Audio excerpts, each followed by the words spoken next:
السلام علیکم ورحمۃ اللہ وبرکاتہ نحمده ونصلی علی رسولہ الکریم اما بعد فاعوذ باللہ من الشیطان الرجیم بسم اللہ الرحمن الرحیم رب اشرح لی صدری ویسر لی امری واحلل عقدۃ من لسانی یفقہوا قولی۔ 27واں پارہ۔ شروع کرتی ہوں اللہ کے نام سے جو بے انتہا مہربان نہایت رحم فرمانے والا ہے۔ قال فما خطبکم ایھا المرسلون۔ ابراہیم علیہ السلام نے کہا، اے بھیجے جانے والو، کیا مہم آپ کو درپیش ہے؟ انہوں نے کہا، ہم ایک مجرم قوم کی طرف بھیجے گئے ہیں، قوم لوط کی طرف اشارہ ہے، تاکہ اس پر پکی ہوئی مٹی کے پتھر برسا دے جو آپ کے رب کی ہاں حد سے گزر جانے والوں کے لیے نشان زدہ ہیں۔ یعنی جیسے بلٹس ہوتی ہیں نا، تو ہر ایک کو کون سی گولی لگے گی، سب پہ نام ہے سب مجرموں کا۔ پھر ہم نے ان سب لوگوں کو نکال لیا جو اس بستی میں مومن تھے، اور وہاں ہم نے ایک گھر کے سوا مسلمانوں کا کوئی گھر نہ پایا۔ کئی سال کی تبلیغ کے بعد کوئی بھی مسلمان نہیں ہو، صرف ان کا اپنا گھرانہ تھا، اور اس میں سے بیوی بھی پوری طرح ساتھ نہیں تھی۔ اس کے بعد ہم نے وہاں بس ایک نشانی ان لوگوں کے لیے چھوڑ دی جو دردناک عذاب سے ڈرتے ہوں، اور تمہارے لیے نشانی ہے موسیٰ علیہ السلام کے قصے میں، جب ہم نے اسے صریح سند کے ساتھ فرعون کے پاس بھیجا تو وہ اپنے بلبوتے پر اکڑ گیا، یعنی اپنی قوت پر اس کو بڑا ناز تھا، اور بولا یہ جادوگر ہے یا مجنون ہے۔ آخر کار ہم نے اسے اور اس کے لشکروں کو پکڑا اور سب کو سمندر میں پھینک دیا، اور وہ ملامت زدہ ہو کر رہ گیا۔ اور تمہارے لیے نشانی ہے عاد میں، جبکہ ہم نے ان پر ایک ایسی بے خیر ہوا بھیج دی کہ جس چیز پر بھی وہ گزر گئی اسے بوسیدہ کر کے رکھ دیا، بانجھ کر کے رکھ دیا۔ اور تمہارے لیے نشانی ہے سمود میں، جب ان سے کہا گیا تھا کہ ایک خاص وقت تک مزے کر لو، مگر اس تنبیہ پر بھی انہوں نے اپنے رب کے حکم سے سرتابی کی۔ آخر کار ان کے دیکھتے دیکھتے ایک اچانک ٹوٹ پڑنے والے عذاب نے ان کو آ لیا، نہ پھر ان میں اٹھنے کی سکت تھی اور نہ وہ اپنا بچاؤ کر سکتے تھے۔ اور ان سب سے پہلے ہم نے نوح علیہ السلام کی قوم کو ہلاک کیا، کیونکہ وہ فاسق لوگ تھے۔ وَالسَّمَاءَ بَنَيْنَاهَا بِأَيْدٍ وَإِنَّا لَمُوسِعُونَ۔ آسمان کو ہم نے اپنے زور سے بنایا اور ہم اس کی قدرت رکھتے ہیں۔ زمین کو ہم نے بچھایا ہے اور ہم بڑے اچھے ہموار کرنے والے ہیں، اور ہر چیز کے ہم نے جوڑے بنائے ہیں، شاید کہ تم اس سے سبق لو۔ فَفِرُّوا إِلَى اللَّهِ، پس دوڑو اللہ کی طرف۔ إِنِّي لَكُمْ مِنْهُ نَذِيرٌ مُبِينٌ، میں تمہارے لیے اس کی طرف سے صاف صاف خبردار کر دینے والا ہوں۔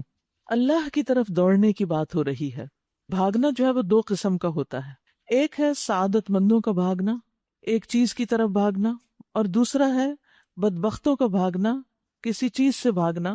جو سعادت مند ہوتے ہیں، نیک بخت ہوتے ہیں، محسنین ہوتے ہیں، وہ اللہ کی طرف دوڑتے ہیں، اور بدبخت اللہ سے دوڑتے ہیں، یعنی اللہ کی طرف نہیں جاتے بلکہ اللہ سے بہت دور چلے جاتے ہیں۔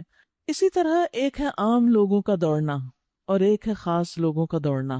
عام لوگ اپنی کوشش کے اعتبار سے جہالت سے علم کی طرف دوڑتے ہیں، ان کی دوڑ علم کی طرف ہوتی ہے کہ ہم کچھ سیکھ لیں، ہمیں کچھ معلوم ہو جائے۔ پھر اسی طرح سستی سے چستی کی طرف دوڑتے ہیں، سستی چھوڑ کر ایک دم اٹھتے ہیں، بھاگ پڑتے ہیں نیک کام کی طرف۔ پھر اسی طرح تنگی سے فراخی کی طرف دوڑتے ہیں۔ لیکن خاص لوگوں کی دوڑ کیا ہوتی ہے؟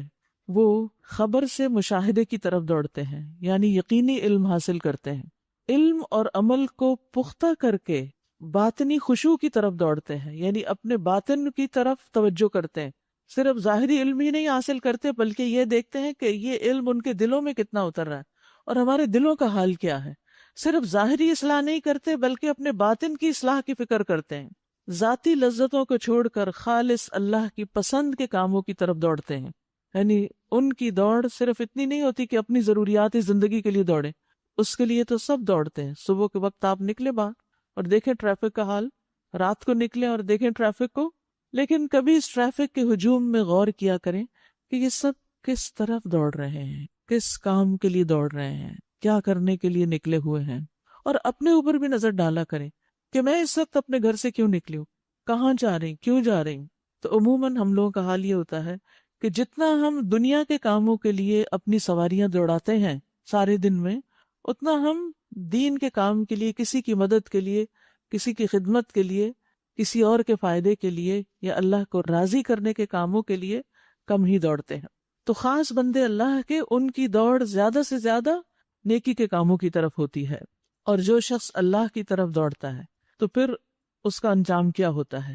نبی صلی اللہ علیہ وسلم نے فرمایا، اللہ تعالیٰ فرماتے ہیں، اے ابن آدم، تو میری طرف کھڑا ہو، میں تیری طرف چل کے آؤں گا۔ بس صرف کھڑے ہو جاؤ، ارادہ کر لو میری طرف آنے کا، اور تو میری طرف چل کے آ تو میں تیری طرف دوڑ کے آؤں گا۔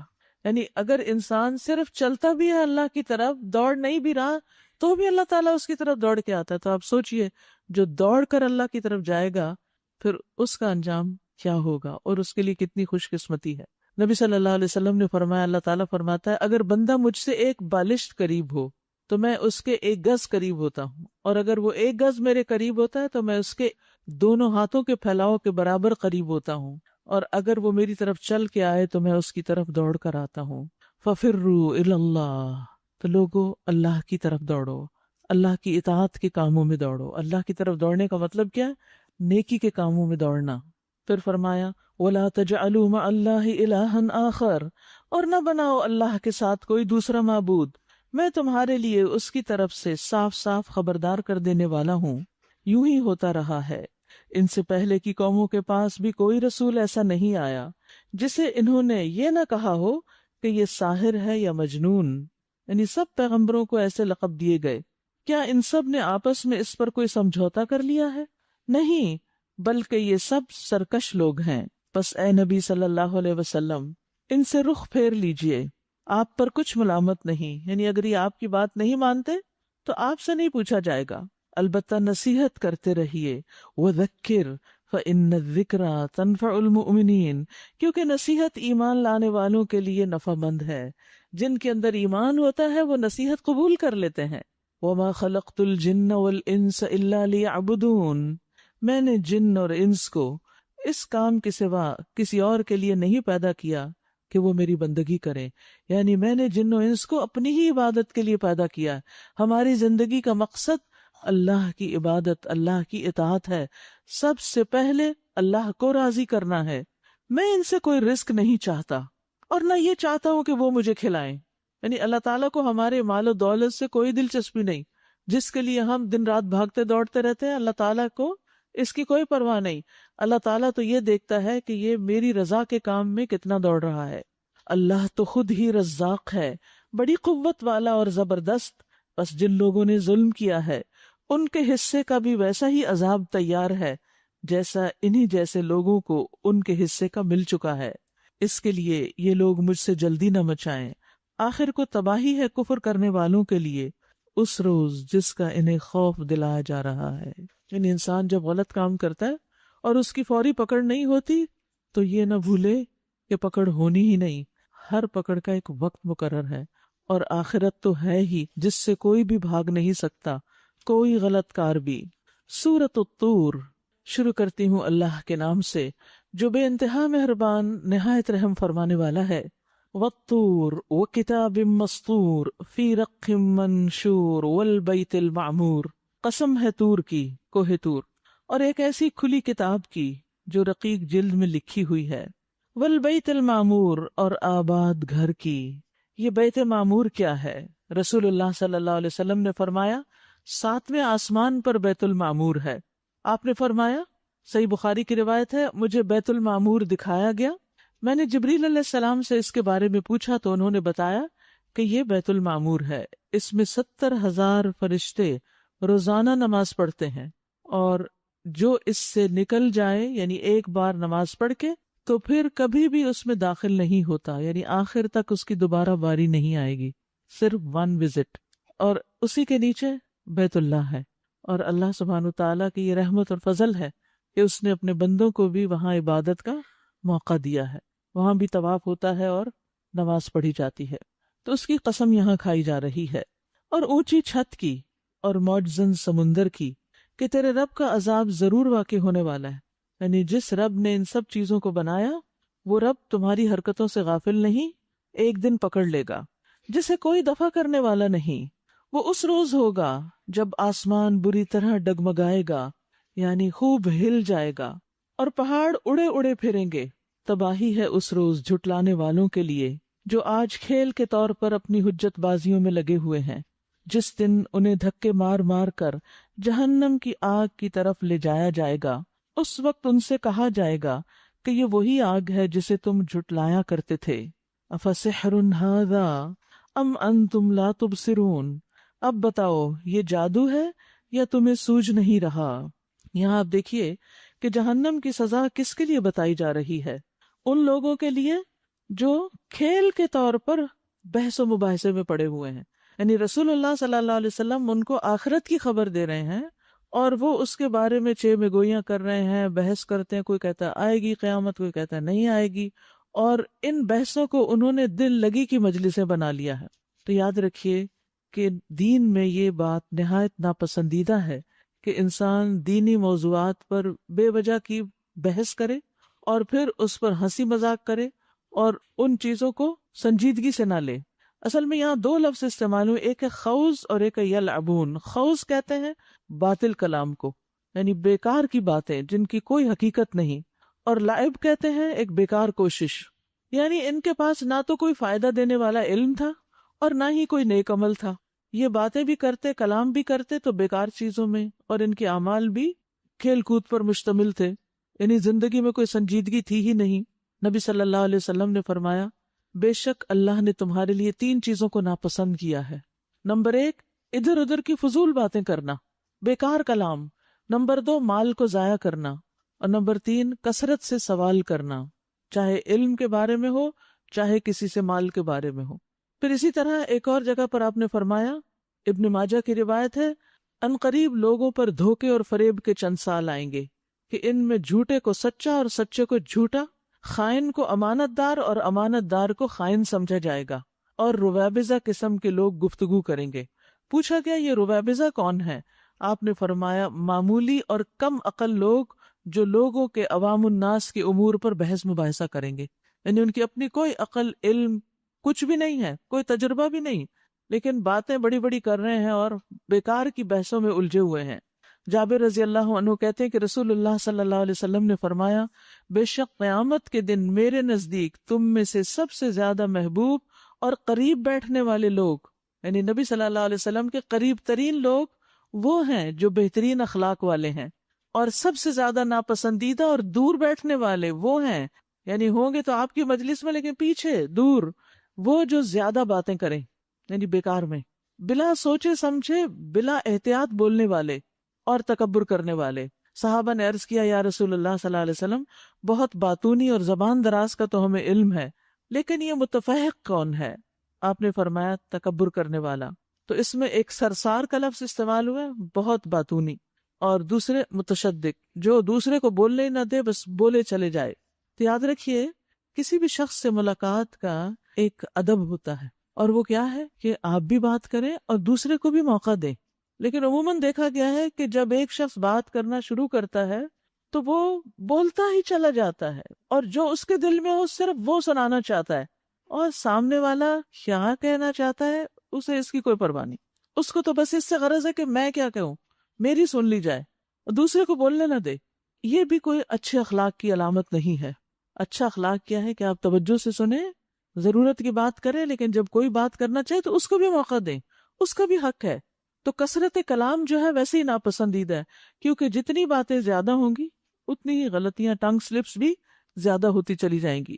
فتنوں کے دور میں آپ صلی اللہ علیہ وسلم نے جس طرح فتنوں سے بچنے کے لیے کہا تو اس کے جو طریقے بتائے، آپ نے فرمایا اپنے گھر سے چمٹ جاؤ، اپنی زبان روک رکھو، یعنی تبصرے نہ کرو، نیکی پر عمل کرو اور برائی کو چھوڑ دو، اور اپنی ذات کی فکر کرو، دوسروں کی فکر چھوڑ دو، کیونکہ ہم عموماً دوسروں کے بارے میں تو زیادہ باتیں کر رہے ہوتے ہیں اور اپنے آپ کو بھول جاتے ہیں۔ تو ہم میں سے ہر شخص کو اس بات پہ توجہ کرنی چاہیے کہ کسی بھی ایک مجلس میں اس کے بولنے کا انداز کیا ہے، کہ جب وہ بولتا ہے تو بولتا ہی چلا جاتا ہے یا کسی اور کی بات بھی سنتا ہے۔ ان سے کہا جائے گا اسلوہا فاصبروا او لا تصبروا، جاؤ اب جھلسو اس کے اندر، تم خواہ صبر کرو یا نہ کرو، تمہارے لیے یکساں ہے، تمہیں ویسا ہی بدلہ دیا جا رہا ہے جیسے تم عمل کر رہے تھے۔ متقی لوگ وہاں باغوں اور نعمتوں میں ہوں گے، لطف لے رہے ہوں گے ان چیزوں سے جو ان کا رب انہیں دے گا، اور ان کا رب انہیں دوزخ کے عذاب سے بچا لے گا۔ ان سے کہا جائے گا کھاؤ اور پیو مزے سے اپنے ان اعمال کے صلے میں جو تم کرتے رہے ہو۔ دیکھیے بار بار اعمال کی بات ہوتی ہے، آمنوا وعملوا الصالحات، تو ایمان اس وقت تک مکمل نہیں ہوتا جب تک عمل صالح اس کی تائید نہ کرے۔ وہ آمنے سامنے بچھے ہوئے تختوں پر تکیے لگائے بیٹھے ہوں گے، اور ہم خوبصورت آنکھوں والی حوریں ان سے بیاہ دیں گے جو لوگ ایمان لائے ہیں، اور ان کی اولاد بھی کسی درجہ ایمان میں ان کے نقش قدم پر چلی ہے۔ ان کی اس اولاد کو بھی ہم جنت میں ان کے ساتھ ملا دیں گے، اور ان کے عمل میں کوئی گھاٹا انہیں نہ دیں گے۔ ہر شخص اپنی کمائی کے عوض رہن ہے، یعنی جو شخص جیسے اعمال کر رہا ہے وہ اسی کے مطابق جزا دیا جائے گا اور اسی کے مطابق اس کی پکڑ ہوگی۔ ہم ان کو ہر طرح کے پھل اور گوشت، جس چیز کو بھی ان کا جی چاہے گا، خوب دیے چلے جائیں گے۔ دیکھیے پہلے پھل کا ذکر ہوا، پھر گوشت کا ذکر ہوا، اس سے کھانے کی ترتیب بھی پتہ چلتی ہے، پہلے فروٹس پھر میٹ، کیونکہ سخت چیز کے بعد نرم چیز جو ہے اس سے معدے پر اور طرح کا بوجھ پڑتا ہے۔ فروٹ چونکہ ہضم ہونے والا ہوتا ہے، نرم ہوتا ہے، وہ جلدی نیچے اتر جاتا ہے، اس کے بعد آپ دوسری کوئی چیز لے سکتے ہیں۔ وہاں وہ ایک دوسرے سے جام شراب لپک لپک کر لے رہے ہوں گے، جس میں نہ یاوہ گوئی ہوگی نہ بد کرداری۔ سبحان اللہ، یعنی جنت میں بھی شراب ہوگی لیکن اس شراب کو پی کر کوئی بہکے گا نہیں۔ اب دیکھیں کہ دنیا کی شراب انسان کے لیے کتنی بڑی مصیبت کی چیز ہے، وبال جان ہے، کہ جو لوگ ڈرنک ہوتے ہیں انہیں نہ اپنی ہوش ہوتی ہے نہ کسی دوسرے کے سکون کی خبر ہوتی ہے، اور بالکل بےہودہ حرکتوں پر اتر آتے ہیں، یعنی پاگلوں جیسی حرکتیں کرتے ہیں، کیونکہ شراب کو حرام ہی اس لیے کیا گیا کہ وہ انسان کی عقل کو کھا جاتی ہے، یعنی عقل کی دشمن ہے، اور انسان کی عزت اس کی عقل کی بنا پر ہے، باقی تمام جانوروں سے وہ اسی وجہ سے ممتاز ہے کہ اس کے پاس عقل ہے اور ان کے پاس عقل نہیں۔ تو اس لیے انسان اس چیز سے خود بھی بچے، گھر والوں کو بھی بچائے، اور ایسے لوگوں کی مدد بھی کرے جو اس مصیبت میں گرفتار ہو چکے ہوں۔ ان کی خدمت میں وہ لڑکے دوڑتے پھر رہے ہوں گے جو انہی کے لیے مخصوص ہوں گے، ایسے خوبصورت جیسے چھپا کر رکھے ہوئے موتی۔ یہ لوگ آپس میں ایک دوسرے سے دنیا میں گزرے ہوئے حالات پوچھیں گے، یعنی وہاں کی مجلسوں میں دنیا میں کیے ہوئے کاموں کی باتیں بھی ہوں گی کہ ہم کیا کیا کرتے تھے۔ یہ کہیں گے کہ ہم پہلے اپنے گھر والوں میں ڈرتے ہوئے زندگی بسر کرتے تھے۔ تقویٰ گھر کے اندر، تقویٰ ازدواجی زندگی میں، تقویٰ بچوں کی تربیت میں، تقویٰ شوہر اور بیوی کے حقوق میں، یعنی جب ہم گھر میں بھی رہتے تھے تو کسی پر زیادتی نہیں کرتے تھے، تقویٰ کے ساتھ زندگی بسر کر رہے تھے، اللہ سے ڈرتے رہتے تھے۔ آخر کار اللہ نے ہم پر فضل فرمایا اور ہمیں جھلسا دینے والی ہوا کے عذاب سے بچا لیا۔ ہم پچھلی زندگی میں اسی سے دعائیں مانگتے تھے۔ اہل جنت خاص طور پر اپنی دعاؤں کو یاد کریں گے کہ ہم ان چیزوں کی دعائیں مانگتے تھے، اللہ نے ہماری دعائیں قبول کر لی اور آج یہ ہمیں سب کچھ مل گیا۔ وہ واقعی بڑا ہی محسن اور رحیم ہے، یہ بھی اللہ کے نام ہے، البر الرحیم۔ فذکر فما انت بنعمت ربک بکاہن ولا مجنون۔ بس اے نبی صلی اللہ علیہ وسلم، آپ نصیحت کیے جائیے اپنے رب کے فضل سے، نہ تو آپ کاہن ہیں اور نہ ہی مجنون۔ کیا یہ لوگ کہتے ہیں کہ یہ شخص شاعر ہے جس کے حق میں ہم گردش ایام کا انتظار کر رہے ہیں؟ ان سے کہو اچھا انتظار کرو، میں بھی تمہارے ساتھ انتظار کرتا ہوں۔ کیا ان کی عقلیں انہیں ایسی ہی باتیں کرنے کے لیے کہتی ہیں، یا یہ حقیقت میں دشمنی میں حد سے گزرے ہوئے لوگ ہیں؟ یعنی واقعی ان کی عقل اتنی ماری ہوئی ہے کہ ان کو ایک انتہائی سمجھدار با اخلاق انسان نظر نہیں آتا، جس کو کبھی یہ کاہن کہتے ہیں، کبھی مجنون اور کبھی شاعر کہتے ہیں؟ کیا واقعی وہ ایسا ہی ہے یا ان کی عقل ماری گئی ہے؟ کیا یہ کہتے ہیں کہ اس شخص نے قرآن خود گھڑ لیا ہے؟ اصل بات یہ ہے کہ یہ ایمان نہیں لانا چاہتے۔ اگر یہ اپنے اس قول میں سچے ہیں تو اسی شان کا ایک کلام بنا لائیں۔ کیا یہ کسی خالق کے بغیر خود پیدا ہو گئے؟ اب دیکھیے انداز، یہ جو صورتیں ہیں نا آخری پاروں کی، ان کے اندر جو بلاغت ہے اور زبان کا زور ہے وہ خاص طور پر محسوس ہوتا ہے۔ اور پھر آپ دیکھیے کہ کس طرح چیلنجز کیے گئے ہیں، کس طرح ان کو سوال کر کے ان کے ضمیر اور شعور کو جھنجھوڑا جا رہا ہے کہ ہوش میں آؤ، عقل سے کام لو، غور کرو، صرف ضد اور انا میں تم حق کو مت جھٹلا دو۔ کیا یہ کسی خالق کے بغیر خود پیدا ہو گئے ہیں یا خود اپنے خالق ہیں، یا زمین اور آسمانوں کو انہوں نے پیدا کیا ہے؟ اصل بات یہ ہے کہ یہ یقین نہیں رکھتے۔ کیا تیرے رب کے خزانے ان کے قبضے میں ہیں یا ان پر انہی کا حکم چلتا ہے؟ کیا ان کے پاس کوئی سیڑھی ہے جس پر چڑھ کر یہ عالم بالا کی سنگن لیتے ہیں؟ ان میں سے جس نے سنگن لی، یعنی جو آسمانوں پہ جا کے سننا چاہتا ہے، وہ لائے کوئی کھلی دلیل۔ کیا اللہ کے لیے تو ہیں بیٹیاں اور تم لوگوں کے لیے ہیں بیٹے؟ کیا تم ان سے کوئی اجر مانگتے ہو کہ یہ زبردستی پڑی ہوئی چٹی کے بوجھ تلے دبے جاتے ہیں؟ کیا ان کے پاس غیب کے حقائق کا علم ہے کہ اس کی بنا پر یہ لکھ رہے ہوں؟ کیا یہ کوئی چال چلنا چاہتے ہیں؟ اگر یہ بات ہے تو کفر کرنے والوں پر ان کی چال الٹی ہی پڑے گی۔ کیا اللہ کے سوا یہ کوئی اور معبود رکھتے ہیں؟ اللہ پاک ہے اس شرک سے جو یہ لوگ کر رہے ہیں۔ کتنے سارے سوال ہیں جو ان سے کیے جا رہے ہیں کہ ان کے جواب دیں، کیونکہ کسی کا سوال سن کر جواب دینے میں انسان کو عقل استعمال کرنی پڑتی ہے۔ عام طور پر تو انسان جب کسی کی بات سن رہا ہوتا ہے تو کمفرٹ زون میں ہوتا ہے، کچھ سنی کچھ نہ سنی بس کام چل گیا۔ لیکن جب کوئی پوچھ بیٹھتا ہے کسی چیز کے بارے میں تو پھر انسان سوتے ہوئے جواب نہیں دے پاتا، پھر منہ سے کچھ اور ہی نکلے گا۔ اس کے لیے انسان کو اپنا ذہن استعمال کرنا پڑتا ہے۔ تو ان کا شعور جگا کر ان کو ہوش میں لایا جا رہا ہے کہ ہوش کے ناخن لو اور جو کر رہے اس پر غور کرو کہ وہ ٹھیک ہے یا نہیں۔ یہ لوگ آسمان کے ٹکڑے بھی گرتے ہوئے دیکھ لیں تو کہیں گے یہ بادل ہیں جو امڑے چلے آ رہے ہیں۔ پس اے نبی صلی اللہ علیہ وسلم انہیں ان کے حال پہ چھوڑ دو یہاں تک کہ یہ اپنے اس دن کو پہنچ جائیں جس میں یہ مار گرائے جائیں گے، جس دن نہ ان کی اپنی کوئی چال ان کے کسی کام آئے گی، نہ کوئی ان کی مدد کو آئے گا۔ اور اس وقت کے آنے سے پہلے بھی ظالموں کے لیے ایک عذاب ہے، مگر ان میں سے اکثر جانتے نہیں ہیں۔ وَاصْبِرْ لِحُکْمِ رَبِّكَ، اے نبی صلی اللہ علیہ وسلم اپنے رب کا فیصلہ آنے تک صبر کیجئے۔ یعنی یہ سب ہنگامہ جو برپا ہے اس وقت آپ کی مخالفت میں، اس کا ایک اختتام بھی ہے، اس کا ایک انجام بھی ہے۔ انجام تک پہنچنے کے لیے کچھ صبر کر لیجئے۔ آپ ہماری نگاہ میں ہیں، ایسا نہیں کہ ہم آپ کو بھول گئے ہیں اور ہم نے آپ کو ان کے حوالے کر دیا۔ کیا کیجئے اس سب کا مقابلہ کرنے کے لیے؟ وَسَبِّحْ بِحَمْدِ رَبِّكَ حِينَ تَقُومُ، جب آپ اٹھیں تو اپنے رب کی حمد کے ساتھ اس کی تسبیح کریں، رات کو بھی اس کی تسبیح کریں۔ وَمِنَ اللَّيْلِ فَسَبِّحْهُ وَإِدْبَارَ النُّجُومِ، اور ستارے جب پلٹتے ہیں اس وقت بھی۔ اور یہاں کہا گیا کہ اس سے مراد نمازوں کے اوقات ہیں، اور خاص طور پر وَإِدْبَارَ النُّجُومِ، ادبار النجوم سے مراد فجر کی سنت اور فرض، کیونکہ صبح کی نماز کا وقت در حقیقت ستاروں کی واپسی یعنی واپس پیچھے چلے جانے کا وقت ہوتا ہے، غروب کا وقت ہوتا ہے۔ ضحاک کہتے ہیں اس سے مراد فجر کی نماز ہے، اور اسی طرح بہت سے صحابہ کرام نے اس آیت سے مراد فجر لیا ہے۔ یاد رکھیے فجر کی نماز کی خاص اہمیت ہے، اور فجر کے فرض تو فرض، سنتوں کی بھی اہمیت ہے۔ حضرت عائشہ کہتی ہیں کہ میں نے رسول اللہ صلی اللہ علیہ وسلم کو کسی نفل کی ادائیگی کے لیے، یعنی سنت بھی اصل میں نفل نماز ہے، ایک فرض ہوتی ہے ایک نفل، پھر جو آپ نے زیادہ تاکید سے پڑھی ان کو سنت قرار دے دیتے ہیں، اور باقی جو کبھی کبھار پڑھی وہ نفل ہو جاتی۔ کسی نفل کی ادائیگی کے لیے اتنی جلدی کرتے نہیں دیکھا جتنی جلدی آپ نماز فجر سے پہلے 2 رکعتوں کے لیے کرتے تھے۔ جلدی پڑھتے نہیں تھے، یعنی اس کی ادائیگی کے لیے آپ فکر کرتے تھے۔ حضرت عائشہ ہی سے روایت ہے کہ نبی صلی اللہ علیہ وسلم نے طلوع فجر کے وقت 2 رکعت نماز، یعنی فرض کی بات ہے یہاں، آپ نے 2 رکعت نماز پڑھنے کی شان کے بارے میں فرمایا کہ ان کو پڑھنا میرے نزدیک ساری دنیا سے زیادہ محبوب ہے۔ آپ نے فرمایا جو آدمی عشاء اور فجر کی نمازوں میں آ سکتا ہے تو اس پر لازم ہے کہ وہ آئے، اگرچہ اسے گھسٹ کے کیوں نہ آنا پڑے، یعنی گھٹنوں کے بل یا پیٹھ کے بل گھسٹ گھسٹ کے ہی آنا پڑے تو بھی آئے، لیکن آئے ضرور۔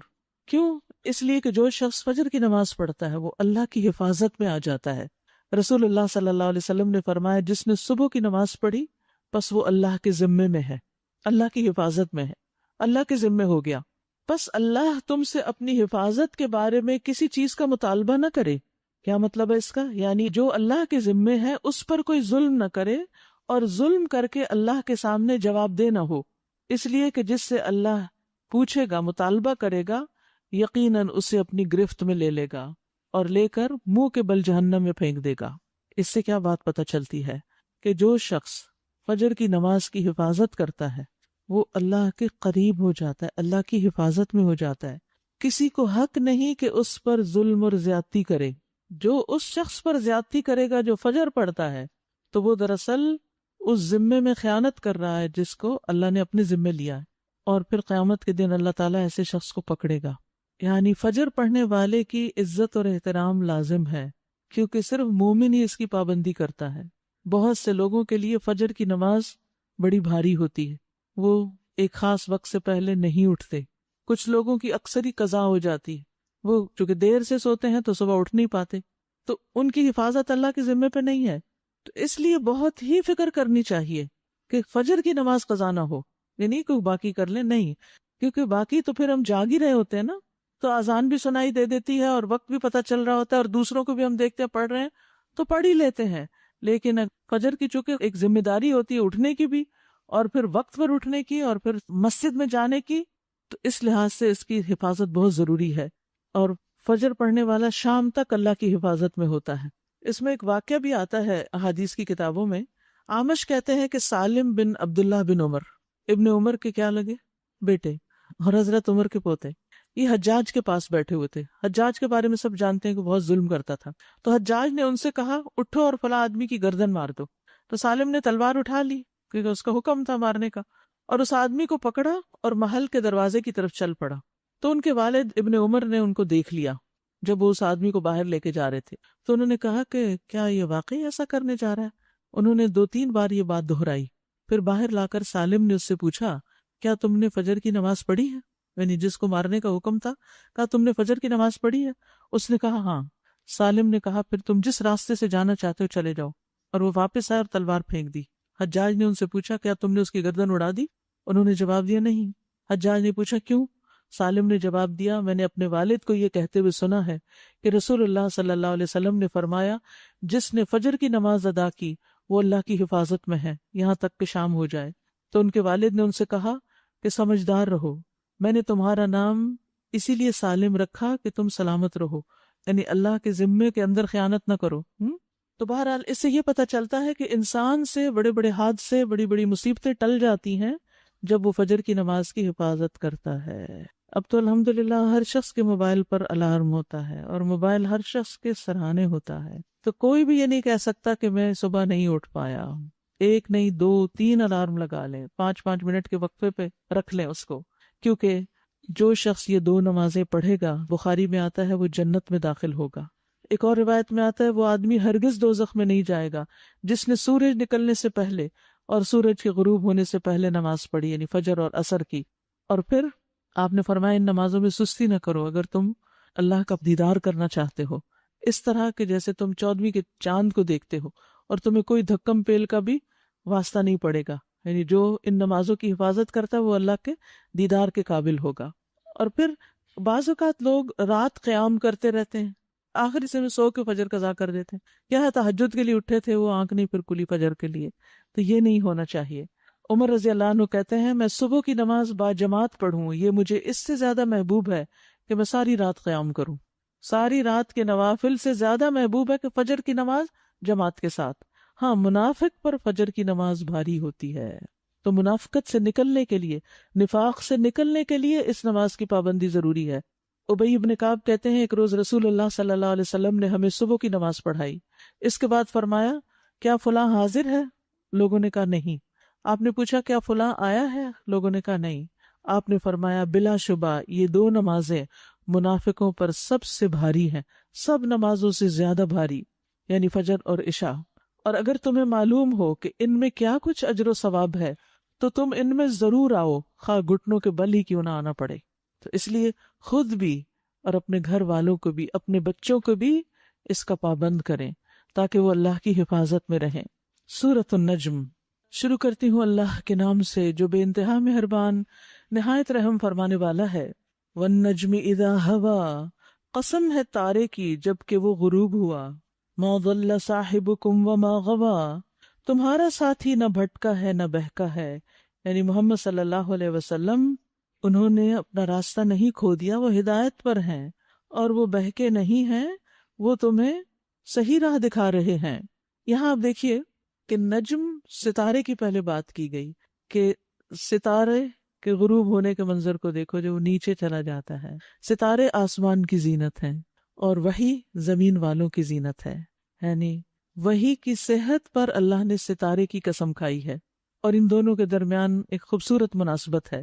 قرآن مجید میں آتا ہے اِنَّا زَيَّنَّا السَّمَاءَ الدُّنْيَا بِزِينَةٍ الْكَوَاكِبِ، ستاروں سے آسمان کو سجایا ہے۔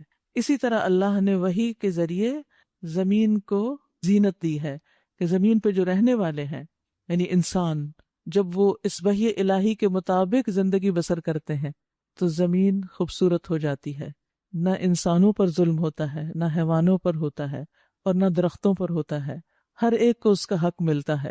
کسی کا قول ہے کہ اگر انبیاء سے وراثت میں حاصل ہونے والا علم نہ ہوتا تو لوگ کالی رات سے بھی زیادہ شدید تاریکی میں ہوتے، اور یہ ایک حقیقت ہے کہ جو لوگ اس قرآن کے بغیر زندگی بسر کرتے ہیں پھر دل بھی اندھیرے ہو جاتے ہیں اور ایک دوسرے پر بھی ظلم ہونے لگتا ہے۔ وَمَا يَنطِقُ عَنِ الْهَوَىٰ، اور وہ اپنی خواہش نفس سے نہیں بولتا، یہ تو ایک وحی ہے جو اس پر نازل کی جاتی ہے، اسے زبردست قوت والے نے تعلیم دی ہے، جو بڑا صاحب حکمت ہے۔ وہ سامنے آ کھڑا ہوا یعنی جبریل علیہ السلام، جبکہ وہ بالائی افق پر تھا، پھر قریب آیا اور اوپر معلق ہو گیا، یہاں تک کہ 2 کمانوں کے برابر یہ اس سے کچھ کم فاصلہ رہ گیا۔ تب اس نے اللہ کے بندے کو وحی پہنچائی، جو وحی بھی اس نے پہنچانی تھی۔ نظر نے جو کچھ دیکھا، دل نے اس میں جھوٹ نہ ملایا۔ نبی صلی اللہ علیہ وسلم کی سچائی کی گواہی اللہ تعالیٰ دے رہے ہیں۔ اب کیا تم اس چیز پر اس سے جھگڑتے ہو جسے وہ آنکھوں سے دیکھتا ہے، یعنی جبریل علیہ السلام کو؟ اور ایک مرتبہ پھر اس نے سدرۃ المنتہا کے پاس اس کو دیکھا، پاس ہی جنت المأویٰ ہے، یعنی یہ کب ہوا؟ معراج کے موقع پر۔ اس وقت سدرہ پر چھا رہا تھا جو کچھ کے چھا رہا تھا، نگاہ نہ چندھیائی نہ حد سے متجاوز ہوئی، اور اس نے اپنے رب کی بڑی بڑی نشانیاں دیکھیں۔ عبداللہ بن مسعود کہتے ہیں کہ جب رسول اللہ صلی اللہ علیہ وسلم کو اسراء اور معراج کروائی گئی تو آپ کو سدرۃ المنتہا تک لے جایا گیا، اور وہ چھٹے آسمان پر ہے، یعنی درخت چھٹے آسمان پر ہے لیکن شاخیں اس کی 7ویں آسمان کی طرف جاتی ہیں۔ وہ سب چیزیں جنہیں زمین سے اوپر لے جایا جاتا ہے اس تک پہنچتی ہیں، وہاں تک جاتی ہیں، اور وہاں سے انہیں لے جایا جاتا ہے، اور وہ چیزیں جنہیں اوپر سے نیچے لایا جاتا ہے پھر وہ وہاں تک پہنچتی ہیں۔ تو اللہ تعالیٰ نے فرمایا کہ اس یکش سدرۃ ما یغشی، یہ سدرہ کو جس نے ڈھانپا، تو ابن مسعود کہتے ہیں کہ اس سے مراد سونے کے پتنگے ہیں کہ جو اس وقت اس درخت کے اوپر چھا رہے تھے۔ اس سے اس کا حسن دوبالا ہو گیا۔ ایک روایت میں آتا ہے جو صحیح مسلم کی ہے، نبی صلی اللہ علیہ وسلم نے فرمایا پھر جبریل مجھے سدرۃ المنتہا تک لے گئے، اس کے پتے ہاتھی کے کان کی طرح بڑے بڑے تھے، اور اس کے پھل بیر جیسے اور بڑے گھڑے کے برابر تھے، یعنی بڑے بڑے بیر تھے۔ آپ نے فرمایا جب اس درخت کو اللہ کے حکم سے ڈھانکا گیا تو اس کا حال ایسا ہو گیا کہ اللہ کی مخلوق میں سے کسی کے لیے ممکن ہی نہیں کہ اس کے حسن کو بیان کر سکے، اس کو کوئی ڈسکرائب ہی نہیں کر سکتا۔ ایک اور روایت میں جو صحیح بخاری کے اس میں آتا ہے کہ جبریل مجھے لے کر سدرۃ المنتہا تک پہنچے، اسے کئی رنگوں سے ڈھانپا ہوا تھا، میں نہیں جانتا وہ کیا تھا، وہ کیسے رنگ تھے، یعنی دنیا میں وہ چیز پائی ہی نہیں جاتی۔ لیکن اس کے باوجود ما زاغ البصر وما طغی، نہ نگاہ چندیائی نہ حد سے متجاوز ہوئی، ان روشنیوں کو دیکھ کے نگاہ چندیائی نہیں، یعنی کمفرٹیبلی آپ دیکھ رہے تھے، اور نہ اپنی حد سے آگے بڑھی۔ اس سے پتہ چلتا ہے کہ نبی صلی اللہ علیہ وسلم جب اللہ سبحانہ وتعالیٰ سے ملاقات کے لیے وہاں تک پہنچے تو آپ انتہائی ادب کے ساتھ اللہ سبحانہ وتعالیٰ کی باتوں کی طرف متوجہ تھے، دائیں بائیں نہیں دیکھ رہے تھے کنکھیوں کے ساتھ، اور نہ غور کر رہے تھے کہ اچھا اور کیا ہے، یہ بھی دیکھ لوں وہ بھی دیکھ لوں، پھر تو پتہ نہیں کب موقع ملے گا یہ دیکھنے کا۔ نہیں، آپ نے جو نشانیاں اور عجائبات بھی دیکھی وہی جو سامنے نظر آ رہی تھی، اور آپ سر جھکائے ہوئے تھے، ادب کے ساتھ سن رہے تھے جس چیز کو سننا تھا، اور جو چیزیں آپ کو نہیں دکھائی گئیں ان کے بارے میں آپ نے تجسس نہیں کیا، کوئی غیر ضروری سوال نہیں کیا، بلکہ سکون کے ساتھ، اطمینان کے ساتھ، توجہ کے ساتھ اپنے کام پر فوکس رکھا، اور یہی کسی شخصیت کے باکمال ہونے کی انتہا ہو سکتی ہے کہ اتنے بڑے منظر میں بھی کھو نہیں گئے، ادھر ادھر توجہ نہیں کی، نگاہ ادھر ادھر بھٹکی ہی نہیں، نگاہ نے خیانت ہی نہیں کی، جو کرنے کو کہا گیا بس اسی کی طرف توجہ ہے، جس مقصد کے لیے گئے اسی مقصد پہ فوکسڈ ہیں۔ اور آج کل آپ دیکھیں کہ بچے ہوں بڑے ہوں سب کو اٹینشن کا پرابلم ہے، اکثر مائیں شکایت کرتی ہیں پتہ نہیں کیا ہے اس بچے کو، زیادہ دیر تک کانسنٹریٹ نہیں کر پاتا، اس کو فوکس کا مسئلہ ہے، نہ یہ کلاس میں دھیان سے بات سنتا ہے، نہ بعد میں یہ کچھ پڑھ سکتا ہے، بس مزاج میں عجب بے چینی ہے۔ اس کا علاج کرنے کی ضرورت ہے، دعا، اور ان آیات کو بھی بار بار پڑھا جا سکتا ہے کیونکہ جو آیات جس چیز سے متعلق ہوں اس بیماری کا علاج بھی ہوتی ہیں۔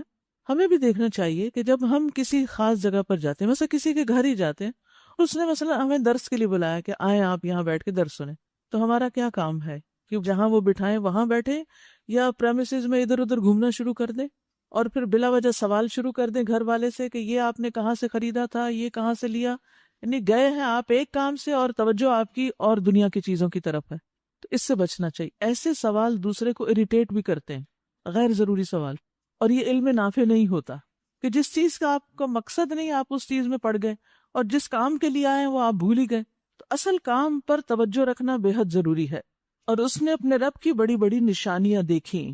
اب ذرا بتاؤ، تم نے کبھی اس لات اور اس عزا اور تیسرے ایک اور دیوی منات کی حقیقت پر بھی کچھ غور کیا؟ کیا بیٹے تمہارے لیے اور بیٹیاں اللہ کے لیے؟ یہ تو بڑی دھاندلی کی تقسیم ہوئی۔ دراصل یہ کچھ نہیں ہے مگر بس چند نام جو تم نے اور تمہارے باپ دادا نے رکھ لیے ہیں۔ اللہ نے ان کے لیے کوئی سند نازل نہیں کی۔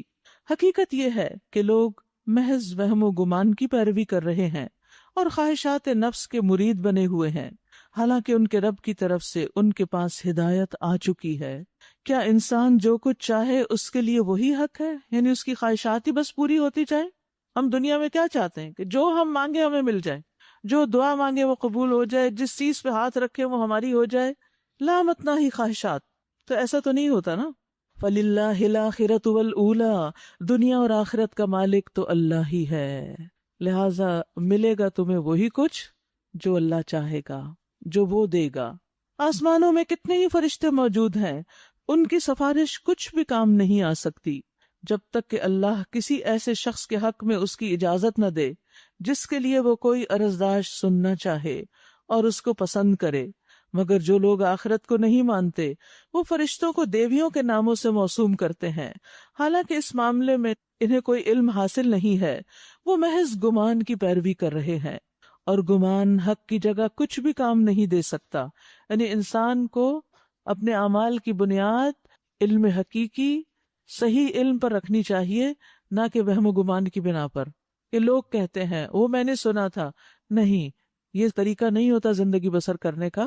دین میں بھی آپ جس چیز پر عمل کر رہے ہیں اس کی دلیل آپ کے پاس ہونی چاہیے، جس چیز پر آپ ایمان رکھتے ہیں اس کی دلیل آپ کے پاس ہونی چاہیے، صرف خواہشات پر مبنی کام نہیں کرنے چاہیے۔ پس اے نبی صلی اللہ علیہ وسلم، جو شخص ہمارے ذکر سے منہ پھیرتا ہے اور دنیا کی زندگی کے سوا جسے کچھ مطلوب نہیں، اسے اس کے حال پہ چھوڑ دو، یعنی بتاؤ اور اس کو چھوڑ دو۔ ان لوگوں کا مبلغ علم بس یہی کچھ ہے، یعنی ان کے علم کا سورس صرف دنیا ہے، یہ اس سے باہر نکل نہیں پاتے، ہر چیز کو اسی کے معیار پر پرکھتے ہیں۔ یہ بات تیرا رب ہی زیادہ جانتا ہے کہ اس کے راستے سے کون بھٹک گیا ہے اور کون سیدھے راستے پر ہے، اور زمین اور آسمانوں کی ہر چیز کا مالک اللہ ہی ہے، تاکہ اللہ برائی کرنے والوں کو ان کے عمل کا بدلہ دے اور ان لوگوں کو اچھی جزا سے نوازے جنہوں نے نیک رویہ اختیار کیا ہے۔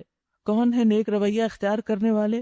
الذین یجتنبون کبائر الاثم والفواحش الا اللمم، جو بڑے بڑے گناہوں اور بے حیائی کی باتوں سے پرہیز کرتے ہیں، فواحش سے پرہیز کرتے ہیں، الا یہ کہ کچھ قصور ان سے سرزد ہو جائے۔ ان ربک واسع المغفرہ، بے شک تیرا رب بہت وسیع مغفرت والا ہے، یعنی بہت زیادہ بخشتا ہے۔ وہ تمہیں اس وقت سے خوب جانتا ہے جب اس نے تمہیں زمین سے پیدا کیا اور جب تم اپنی ماؤں کے پیٹوں میں ابھی جنین ہی تھے۔ فلا تزکوا انفسکم هو اعلم بمن اتقى، بس اپنے نفس کی پاکی کے دعوے نہ کرو، وہی بہتر جانتا ہے کہ متقی کون ہے۔ ہمیں اس چیز سے منع کیا جا رہا ہے کہ ہم اپنے آپ کو نیک نہ سمجھیں، کیونکہ لوگ نیک عمل کرتے ہیں، پھر نیک عمل کرنے کے بعد اس گمان میں ہوتے ہیں کہ ہم بہت نیک ہو گئے، پھر اسی طرح کی وہ باتیں بھی کرتے ہیں، اپنی نمازوں کا چرچا، اپنے روزوں کا چرچا، حج عمرے کا چرچا، جو بھی نیکی کا کام کریں گے اس کا اشتہار دینا پھر لازم سمجھتے ہیں کہ دوسروں کو چل پتا جائے ہم نیک ہیں، ثابت کر دیں ہم نیک ہیں، ہم بہت اچھے لوگ ہیں۔ اس کی کیا ضرورت ہے؟ اللہ کو سب پتا ہے کہ کون نیک ہے کون نہیں ہے۔ کیا ہم نے لوگوں سے جزا لینی ہے کہ ان پر ہماری نیکی ثابت ہو جائے؟ اگر ہم واقعی نیک ہوئے تو اللہ ہماری محبت یا عزت یا نیکی ان کے دلوں میں ڈال دے گا، اور اگر ہم نیک نہیں تو زبان سے بار بار اپنی نیکی کے دعوے کرنے اور اپنی نیکیوں کا اشتہار دینے سے آپ کسی کے دل میں اپنی جگہ نہیں بنا سکتے. تو اللہ سبحانہ وتعالیٰ نے ایسے ہی لوگوں کے لیے یہ آیت نازل کی ہے، هُوَ أَعْلَمُ بِمَنِ اتَّقَى، اس کو زیادہ پتا ہے کہ نیک کون ہے، کس نے اطاعت کی ہے اور کس نے واقعی خالص اللہ کے لیے کوئی نیک کام کیا ہے. اس لیے ایسے ناموں سے بھی بچنے کو کہا گیا ہے کہ جس میں انسان کی نیکی کا اظہار ہوتا ہو. مثلا حضرت ام سلمہ جو تھی آپ کی وائف، ان کی ابو سلمہ سے بیٹی تھی ایک جس کا نام برہ تھا. برہ کا مطلب ہوتا ہے نیک، جیسے ہمارے ہاں نیک بی بی نام رکھ دیتے ہیں، نیک پروین. تو اسی طرح وہاں بھی نیک نام رکھنے کا رواج تھا، برہ نیک. تو آپ صلی اللہ علیہ وسلم نے فرمایا اپنے آپ کو اپنے منہ سے نیک اور صالح نہ کہلواؤ، اللہ تم میں سے نیک اور صالح لوگوں کو خوب جانتا ہے. تو پوچھا گیا کہ ہم اس کا نام کیا رکھیں؟ تو آپ نے فرمایا اس کا نام زینب رکھو، اور یہ ام سلمہ کی بیٹی تھی. ٹھیک ہے، دیکھیے کہ اس سے یہ پتہ چلتا ہے کہ ہم میں سے ہر ایک کو فکر اس بات کی ہونی چاہیے کہ اللہ کے ہاں ہمارا شمار متقین میں ہے یا نہیں. اس کی فکر چھوڑ دیں کہ لوگوں کی نگاہوں میں ہم نیک ہیں کہ نہیں، وہ کیا کہیں گے، وہ کیا سمجھیں گے. نہیں، ہمیشہ جب یہ خیال آنے لگے اس کو ڈائیورٹ کر دے، اللہ کی نگاہ میں میں کیا ہوں. پھر اے نبی صلی اللہ علیہ وسلم، افرأیت الذی تولی، کیا پھر آپ نے دیکھا اس شخص کو جو پھر گیا یعنی اللہ کے راستے سے اور تھوڑا سا دیکھ کر رک گیا؟ کیا اس کے پاس غیب کا علم ہے کہ وہ حقیقت کو دیکھ رہا ہے؟ کیا اسے ان باتوں کی کوئی خبر نہیں پہنچی جو موسیٰ علیہ السلام کے صحیفوں اور اس ابراہیم کے صحیفوں میں بیان ہوئی علیہ السلام، جس نے وفا کا حق ادا کر دیا؟ کیا ہیں ان کے صحیفوں کی تعلیمات؟ اللہ تزر وازرۃ وزر اخری، کہ کوئی بوجھ اٹھانے والا دوسرے کا بوجھ نہیں اٹھائے گا، اور یہ کہ انسان کے لیے کچھ نہیں مگر وہی جس کی اس نے خود کوشش کی. وَأَن لَيْسَ لِلْإِنسَانِ إِلَّا مَا سَعَى، دوسروں کی نیکی، دوسروں کا کام، دوسروں کی محنت آپ کے کام نہیں آئے گی. آپ کو کیا کام آئے گا؟ جس کی بھاگ دوڑ آپ نے خود کی. وَأَنَّ سَعْيَهُ سَوْفَ يُرَى، اور یہ کہ اس کی کوشش ان قریب دیکھی جائے گی، یعنی اللہ سبحانہ وتعالیٰ کے سامنے آ جائے گی کس نے کس کام کے لیے کتنی کوشش کی. دیکھیے بعض اوقات نیکی کا کوئی سامنے آتا ہے نا کام ہمارے، تو ہم تھوڑی سی ایفرٹ ڈالتے ہیں اور پھر کہتے ہیں نہیں ہوتا. جیسے بچوں کو آپ کوئی کام دیں تو وہ ذہن نہیں لگانا چاہتے یا محنت نہیں کرنا چاہتے یا تھوڑی مشقت نہیں کرنا چاہتے، فوراً ہی ہینڈز اپ کر دیتے، یہ مجھ سے نہیں ہوتا، یہ نہیں ہو رہا، کیا کروں، شور ہنگامہ. اسی طرح کچھ لوگ بڑے ہو کر بھی یہی طریقہ اختیار کرتے ہیں، تھوڑی سی کوشش کی اور اس کے بعد بیٹھ گئے. نہیں، کوئی بھی کام آپ اپنے ذمے لیں اس کو پائے تکمیل تک پہنچائیں چاہے کتنی بھی رکاوٹیں آئیں. اور یہ اس وقت ہو سکتا ہے جب واقعی آپ کے اندر سچا اخلاص ہوگا کہ مجھے یہ کر کے چھوڑنا ہے، میں ہار ماننے والا نہیں ہوں. کیونکہ جب انسان نیکی کے کاموں میں ہار مان لیتا ہے تو پھر وہ آگے نہیں بڑھ سکتا، پیچھے رہ جاتا ہے. ثم یجزاہ الجزاء الاوفی، پھر اسے پوری جزا دی جائے گی. کیوں؟ کیونکہ اس نے اپنا کام پورا کیا. تو جزا بھی اوفا، مکمل جزا، کیونکہ اللہ تعالیٰ کسی کے حق میں کچھ بھی کمی نہیں کرتا، ایک ذرہ برابر بھی کمی نہیں کرتا. تو کاموں کو ادھورا چھوڑنا اور انجام تک نہ پہنچانا یہ درست نہیں، چاہے دین کا کام ہو چاہے دنیا کا. اس میں عموماً ہم کہتے ہیں اچھا کل کر لیں گے، پھر کر لیں گے، بعد میں کر لیں گے، ہو جائے گا، اور پھر وہ اصل میں یہ کہنے کا مطلب کہ بس ایک طرف رکھ دو اس کو. اسی لیے دعا سکھائے گی نا، اللہم احسن عاقبتنا فی الامور کلہا، اللہ ہر چیز کی عاقبت ہماری اچھی کر دے، وہ آخرت بھی اور دنیا میں بھی کاموں کا انجام اچھا کر دے. اور یہ کہ آخر کار پہنچنا تیرے رب ہی کے پاس ہے، اور یہ کہ اسی نے ہنسایا اور اسی نے رلایا، اور یہ کہ اسی نے موت دی اور اسی نے زندگی بخشی، اور یہ کہ اسی نے نر اور مادہ کا جوڑا پیدا کیا ایک بوند سے جب وہ ٹپکائی جاتی ہے یعنی ماں کے رحم میں، اور یہ کہ دوسری زندگی بخشنا بھی اسی کے ذمہ ہے، اور یہ کہ اسی نے غنی کیا اور جائیداد بخشی یعنی جو کچھ انسان کے پاس پراپرٹی ہے دنیا میں، اور یہ کہ وہی شعراء کا رب ہے، اور یہ کہ اسی نے عاد اولا کو ہلاک کیا اور سمود کو ایسا مٹایا کہ ان میں سے کسی کو باقی نہ چھوڑا، اور ان سے پہلے قوم نوح کو تباہ کیا کیونکہ وہ تھے ہی سخت ظالم اور سرکش لوگ، اور اوندھی گرنے والی بستیوں کو اٹھا پھینکا، پھر چھا دیا ان پر وہ کچھ جو تم جانتے ہو کہ کیا چھا دیا. بس اے مخاطب، اپنے رب کی کن کن نعمتوں میں تو شک کرے گا؟ یہ ایک تنبیہ ہے پہلے آئی ہوئی تنبیہات میں سے، آنے والی گھڑی قریب آ لگی ہے. اللہ کے سوا کوئی اسے ہٹانے والا نہیں۔ اب کیا یہی وہ باتیں ہیں جن پر تم اظہار تعجب کرتے ہو؟ یعنی تمہیں یہ حقائق سمجھ میں نہیں آتے اور ماننا نہیں چاہتے، ہنستے ہو اور روتے نہیں؟ یعنی اگر تمہیں پتہ چل جائے کہ آخرت کتنی سخت جگہ ہے تو تم ان باتوں کو ہنسی مذاق میں اڑانے کی بجائے رونے لگو۔ آپ دیکھیے کہ صالحین کا یہ طریقہ ہوتا ہے کہ وہ آخرت کو یاد کر کے، اپنی موت کو یاد کر کے، قبر کے حال کو یاد کر کے، آخرت کے حساب کتاب کو، تقریباً پل صراط پر سے گزرنے کے وقت کو دنیا میں یاد کر کے روتے ہیں کہ یا اللہ وہاں کیا بنے گا۔ وہ مناظر ان کو رلا دیتے ہیں۔ نبی صلی اللہ علیہ وسلم صحابہ کرام کو جب قبر کے بارے میں، آخرت کے بارے میں بتاتے تو بعض اوقات وہ ہچکیاں لے لے کے رویا کرتے تھے۔ ہمیں دنیا کے غم تو رلاتے ہیں لیکن آخرت کی فکر کم ہی رلاتی ہے۔ تم ہنستے ہو اور روتے نہیں ہو اور گا بجا کر انہیں ٹالتے ہو، یعنی انٹرٹینمنٹ میں گم ہو کر ان باتوں کو بھلا دیتے ہو۔ جھک جاؤ اللہ کے آگے اور بندگی بجا لاؤ، اسی میں انسان کا فائدہ ہے۔ سورۃ القمر شروع کرتی ہوں اللہ کے نام سے جو بے انتہا مہربان نہایت رحم فرمانے والا ہے۔ اقتربت الساعۃ وانشق القمر، قیامت کی گھڑی قریب آ گئی اور چاند پھٹ گیا۔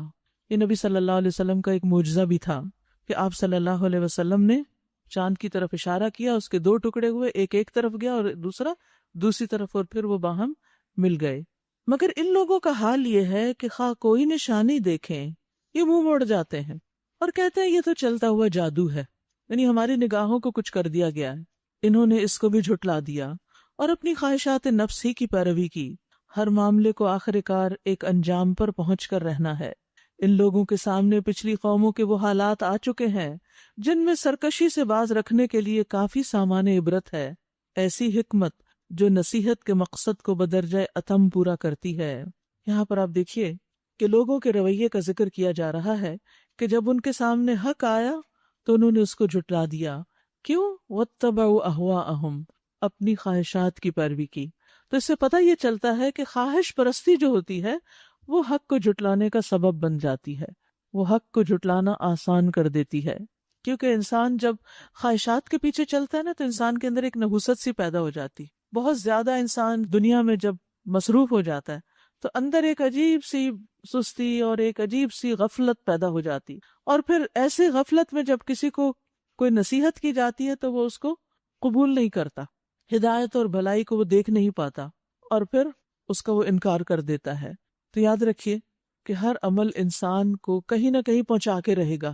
ہم آج جو کچھ بھی کر رہے ہیں نا اس کا ایک انجام بھی ہے، وہ ہمارے اعمال نامے میں لکھا جا رہا ہے، وہ ثبت ہو رہا ہے، اور پھر اس کا ایک نتیجہ نکلنے والا ہے۔ جیسے دنیا میں آپ کوئی بھی امتحان دیتے ہیں، کوئی بھی پرچہ کرتے ہیں آپ، تو پھر کیا ہوتا ہے؟ بس آپ گئے ایگزامینیشن ہال میں بیٹھے اور آپ نے کچھ لکھا، دے کے آگے، اور اس کے بعد کچھ نہیں ہوا؟ ایسا تو نہیں ہوتا، اس کا ایک نتیجہ سامنے آتا ہے۔ اسی طرح آخرت کا معاملہ بھی کچھ ایسا ہی ہے کہ آج اس دنیا کے امتحان میں ہم جو کچھ بھی کر رہے ہیں وہ سب لکھا جا رہا ہے، اور پھر انسان اپنے انجام کو پہنچے گا، یعنی ہر عمل کا ایک انجام ہے۔ وَكُلُّ أَمْرٍ مُسْتَقِرٌ، نیک عمل کا انجام کیا ہے کہ جنت میں پہنچائے گا وہ، اور برے عمل کا انجام آگ ہے۔ حکمتٌ بالغۃ فما تغنی النذر، ایسی حکمت جو نصیحت کے مقصد کو بدرجہ اتم پورا کرتی ہے مگر تنبیہات ان پر کارگر نہیں ہوتی۔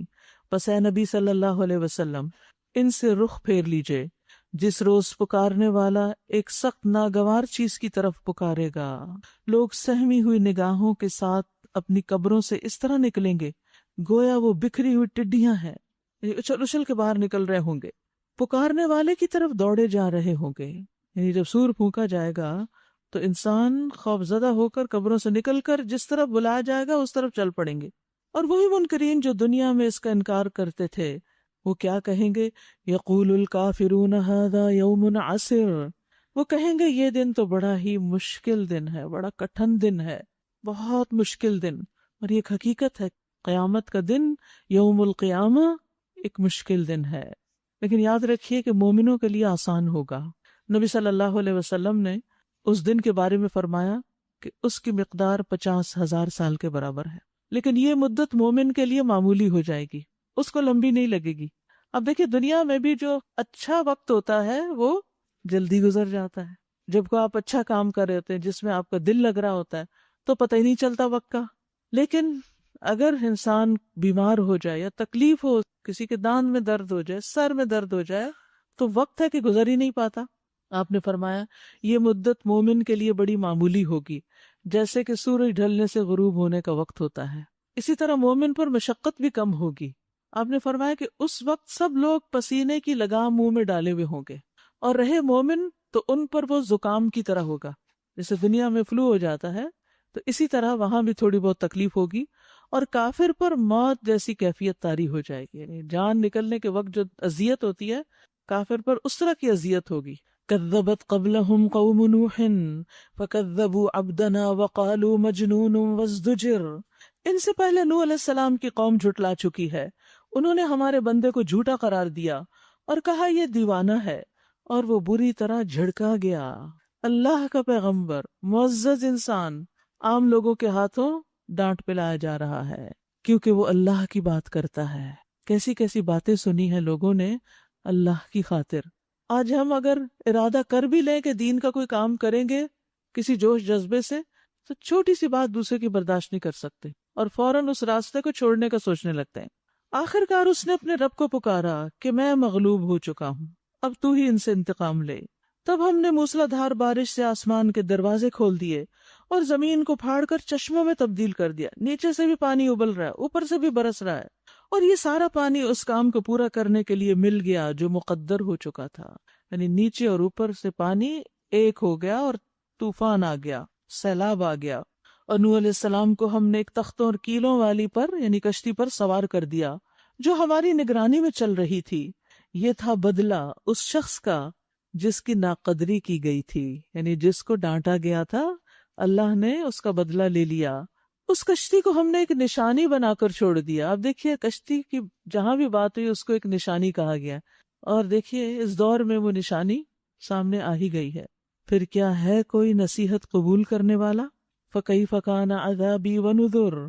دیکھ لو کیسا تھا میرا عذاب اور کیسی تھی میری تنبیہات. وَلَقَدْ يَسَّرْنَا الْقُرْآنَ لِلذِّكْرِ فَهَلْ مِن مُدَّكِرٍ. ہم نے اس قرآن کو نصیحت کے لیے آسان ذریعہ بنا دیا ہے، پھر کیا ہے کوئی نصیحت قبول کرنے والا؟ دیکھیں یہ آیت جو ہے بار بار دہرائی جائے گی. وَلَقَدْ يَسَّرْنَا الْقُرْآنَ لِلذِّكْرِ فَهَلْ مِن مُدَّكِرٍ. قرآن کس کے لیے آسان ہوتا ہے؟ اہل القرآن کے لیے. اہل القرآن کے لیے قرآن آسان ہے. قشیری کہتے ہیں اللہ نے کچھ لوگوں کی زبانوں پر قرآن کے پڑھنے کو آسان کیا ہے. وہ اس روانی کے ساتھ پڑھتے چلے جاتے ہیں کہ پتہ ہی نہیں چلتا، کچھ مشکل نہیں آتی ان کو. کچھ لوگوں کے دلوں پر اس کو آسان کر دیا، اس کے علم اور فہم کو. وہ اس کو پڑھتے ہیں اور اس کے معنی ان پہ کھلتے چلے جاتے ہیں، اس کی گہرائی میں چلتے جاتے ہیں اور اس کو وہ انجوائے کرتے ہیں. کچھ لوگوں کے دلوں پر اس کے حفظ کو آسان کر دیا، یعنی کچھ لوگوں کے اندر دوسروں کی نسبت حفظ کرنے کی طاقت زیادہ ہوتی ہے. وہ کہتے ہیں کہ یہ سب کے سب اہل القرآن ہیں، سب کے سب اہل القرآن ہیں.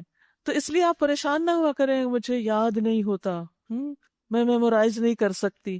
نہیں، اللہ سبحانہ و تعالیٰ نے ہر ایک کے لیے مختلف چیزیں رکھی. اور کچھ خوش قسمت ایسے بھی ہوتے ہیں جن کے لیے تلاوت بھی بڑی آسان ہے، جن کے لیے سمجھنا بھی آسان ہے، ترجمہ بھی فر آتا ہے، جن کو اس کے گہرے مفہوم اور مطلب بھی بڑی جلدی سمجھ میں آتے ہیں، اس پر تدبر کرنا جانتے ہیں اور پھر اس کو حفظ بھی کر لیتے. تو آپ دیکھیے کہ ان تینوں چیزوں پر مشتمل ایک کورس انشاءاللہ اگست میں پیش کیا جائے گا، جس میں تجوید بھی ہوگی، انہی آیات کی حفظ بھی ہوگا، ترجمہ بھی ہوگا، تفسیر بھی ہوگی، تدبر بھی ہوگا، عمل کے نکات بھی ہوں گے، تاکہ ان ساری چیزوں کو ایک جگہ اکٹھا کیا جائے. لیکن اس کی رفتار زیادہ نہیں ہوگی، تو جلدی کی کیا ضرورت ہے؟ ٹھیک ہے نا. کچھ مہینوں کا ایک سیمسٹر رکھیں گے تاکہ جو لوگ تھک جائیں اس سے وہ آرام کر لیں، اور جو مزید آگے بڑھنا چاہیں وہ اس سلسلے کو جاری رکھیں. اب یہ آپ پر ہے کہ آپ اپنے لیے کیسا کرتے ہیں. یاد رکھیے کوئی بھی کام جب ہم شروع کرتے ہیں نا تو شروع میں مشکل ہوتا ہے، اس کے ساتھ ایڈجسٹمنٹ کا ایک پیریڈ ہوتا ہے، ٹائم لگتا ہے. پھر جب ہم اس کو بار بار کرتے ہیں، حتیٰ کہ آپ دیکھیے بچے جب قرآن حفظ کر رہے ہوتے ہیں نا تو شروع میں آہستہ آہستہ کرتے ہیں، اور آخری پارے بعض لوگ تو دنوں میں کر لیتے ہیں، تیزی سے آگے گزر جاتے ہیں. تو اس لیے جب آپ کو حفظ کی عادت ہو جائے گی نا تو پھر وہ حفظ بھی جلدی ہو جایا کرے گا. اسی طرح ترجمے کے الفاظ بھی بار بار آتے ہیں، وہ جب بار بار وہی لفظ ریپیٹڈلی آپ پڑھیں گے تو وہ آپ کو پہلے سے ہی آتے ہوں گے. اور اسی طرح جب آپ اس پر عمل کرنے لگیں گے تو وہ بھی پھر آپ کے لیے آسان ہو جائے گا. تو اصل مقصد تو یہی ہے نا کہ اس روشنی کے مطابق ہم اپنی زندگی بسر کریں. لیکن خوش قسمتی کی بات یہ ہے کہ وہ کچھ حصہ ہمارے دلوں میں، سینوں میں محفوظ ہو، اس طرح کہ قیامت کے دن وہ ہمارے درجوں کی بلندی کا ذریعہ بنے. ٹھیک ہے نا؟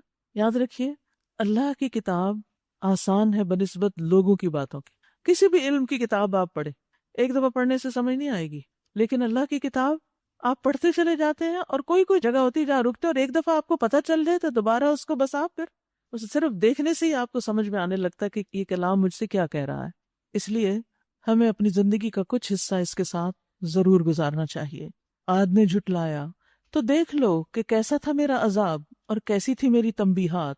ہم نے ایک پہم نحوست کے دن سخت طوفانی ہوا ان پہ بھیج دی جو لوگوں کو اٹھا اٹھا کر اس طرح پھینک رہی تھی جیسے وہ جڑ سے اکھڑے ہوئے کھجور کے تنے ہوں. بس دیکھ لو کہ کیسا تھا میرا عذاب اور کیسی تھی میری تنبیہات. وَلَقَدْ يَسَّرْنَا الْقُرْآنَ لِلذِّكْرِ فَهَلْ مِن مُدَّكِرٍ. ہم نے اس قرآن کو نصیحت کے لیے آسان ذریعہ بنا دیا، پھر کیا ہے کوئی نصیحت قبول کرنے والا؟ یہ سوال کون کر رہا ہے؟ فَهَلْ مِن مُدَّكِرٍ، ہے کوئی جو اس سے نصیحت لے، ہے کوئی جو اس پر عمل کرے؟ اللہ تعالیٰ پکار رہے ہیں.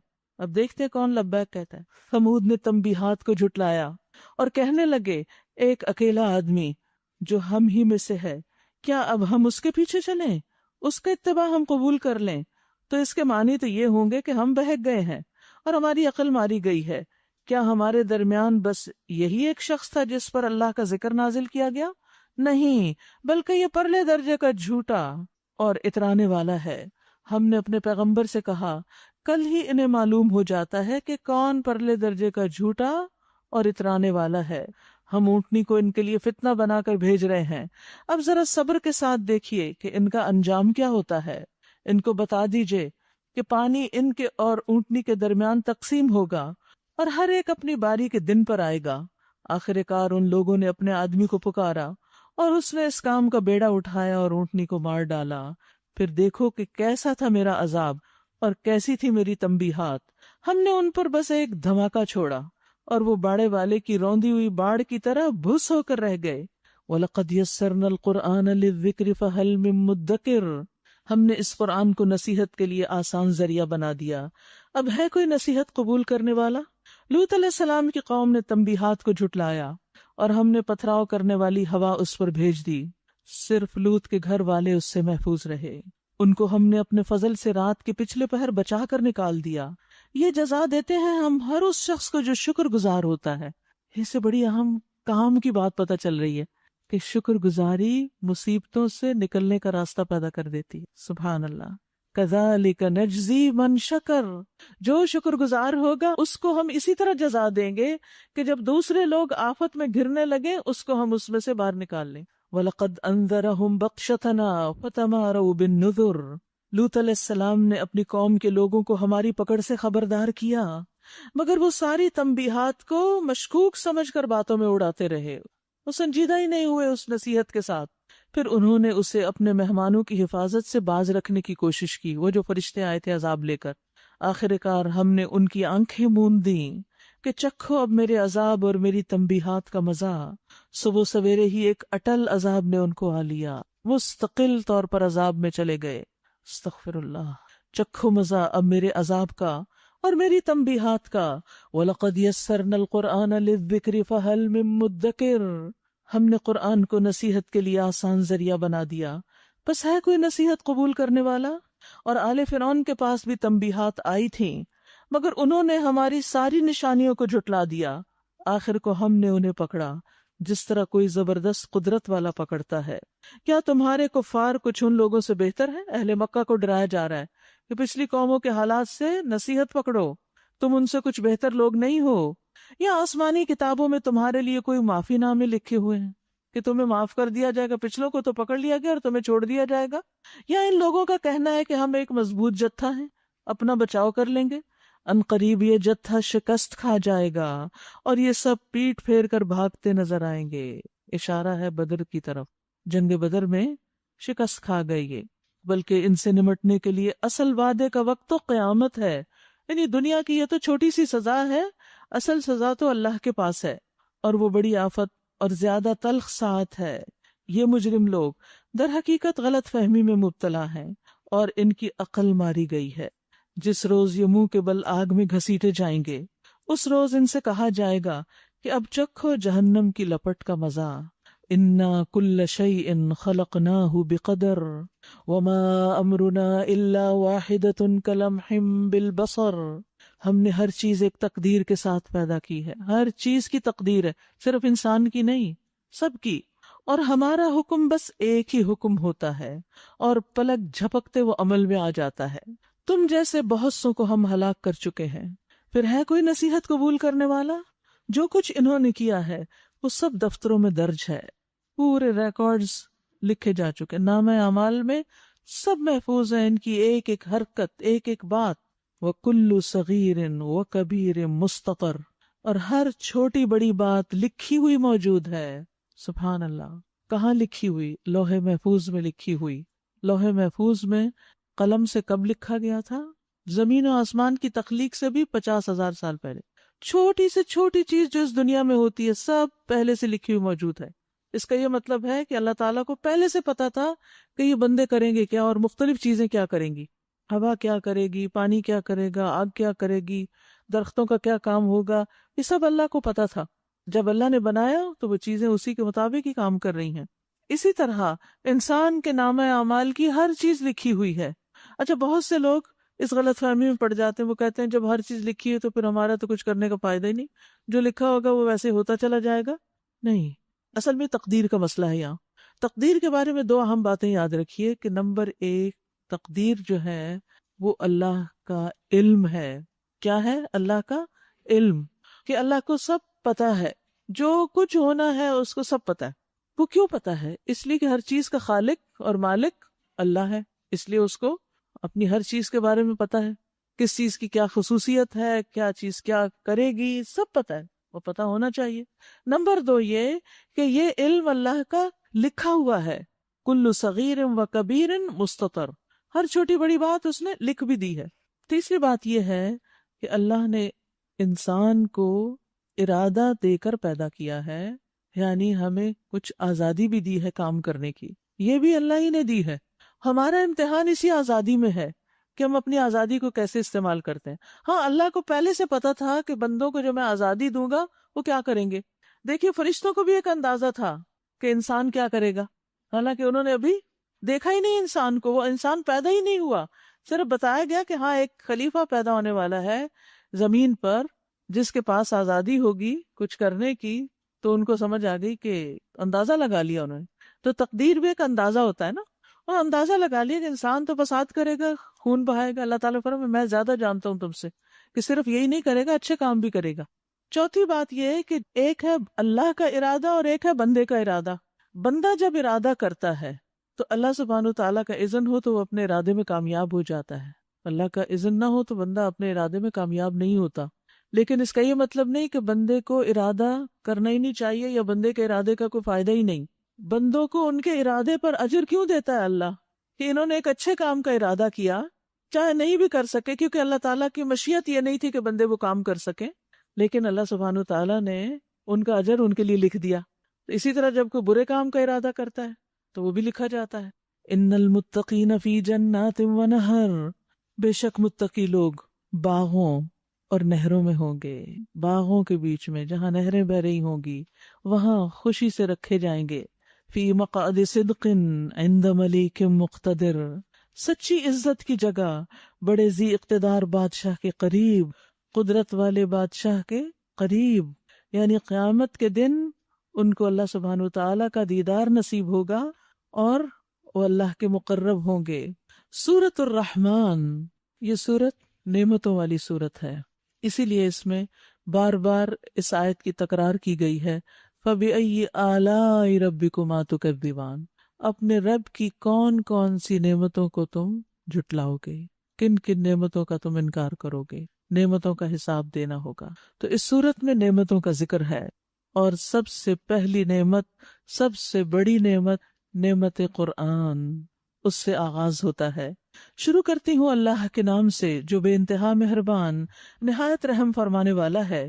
الرحمن نہایت مہربان، علم القرآن اس نے قرآن کی تعلیم دی ہے، یعنی یہ اللہ سبحانہ وتعالیٰ کی سب سے بڑی نعمت ہے، رحمت ہے کہ اس نے انسان کو قرآن جیسی نعمت دی جس کی وجہ سے وہ دونوں جہانوں میں اللہ کی رحمتوں کو پاتا ہے۔ یہ کتاب دنیا اور آخرت میں فائدہ دینے والی ہے۔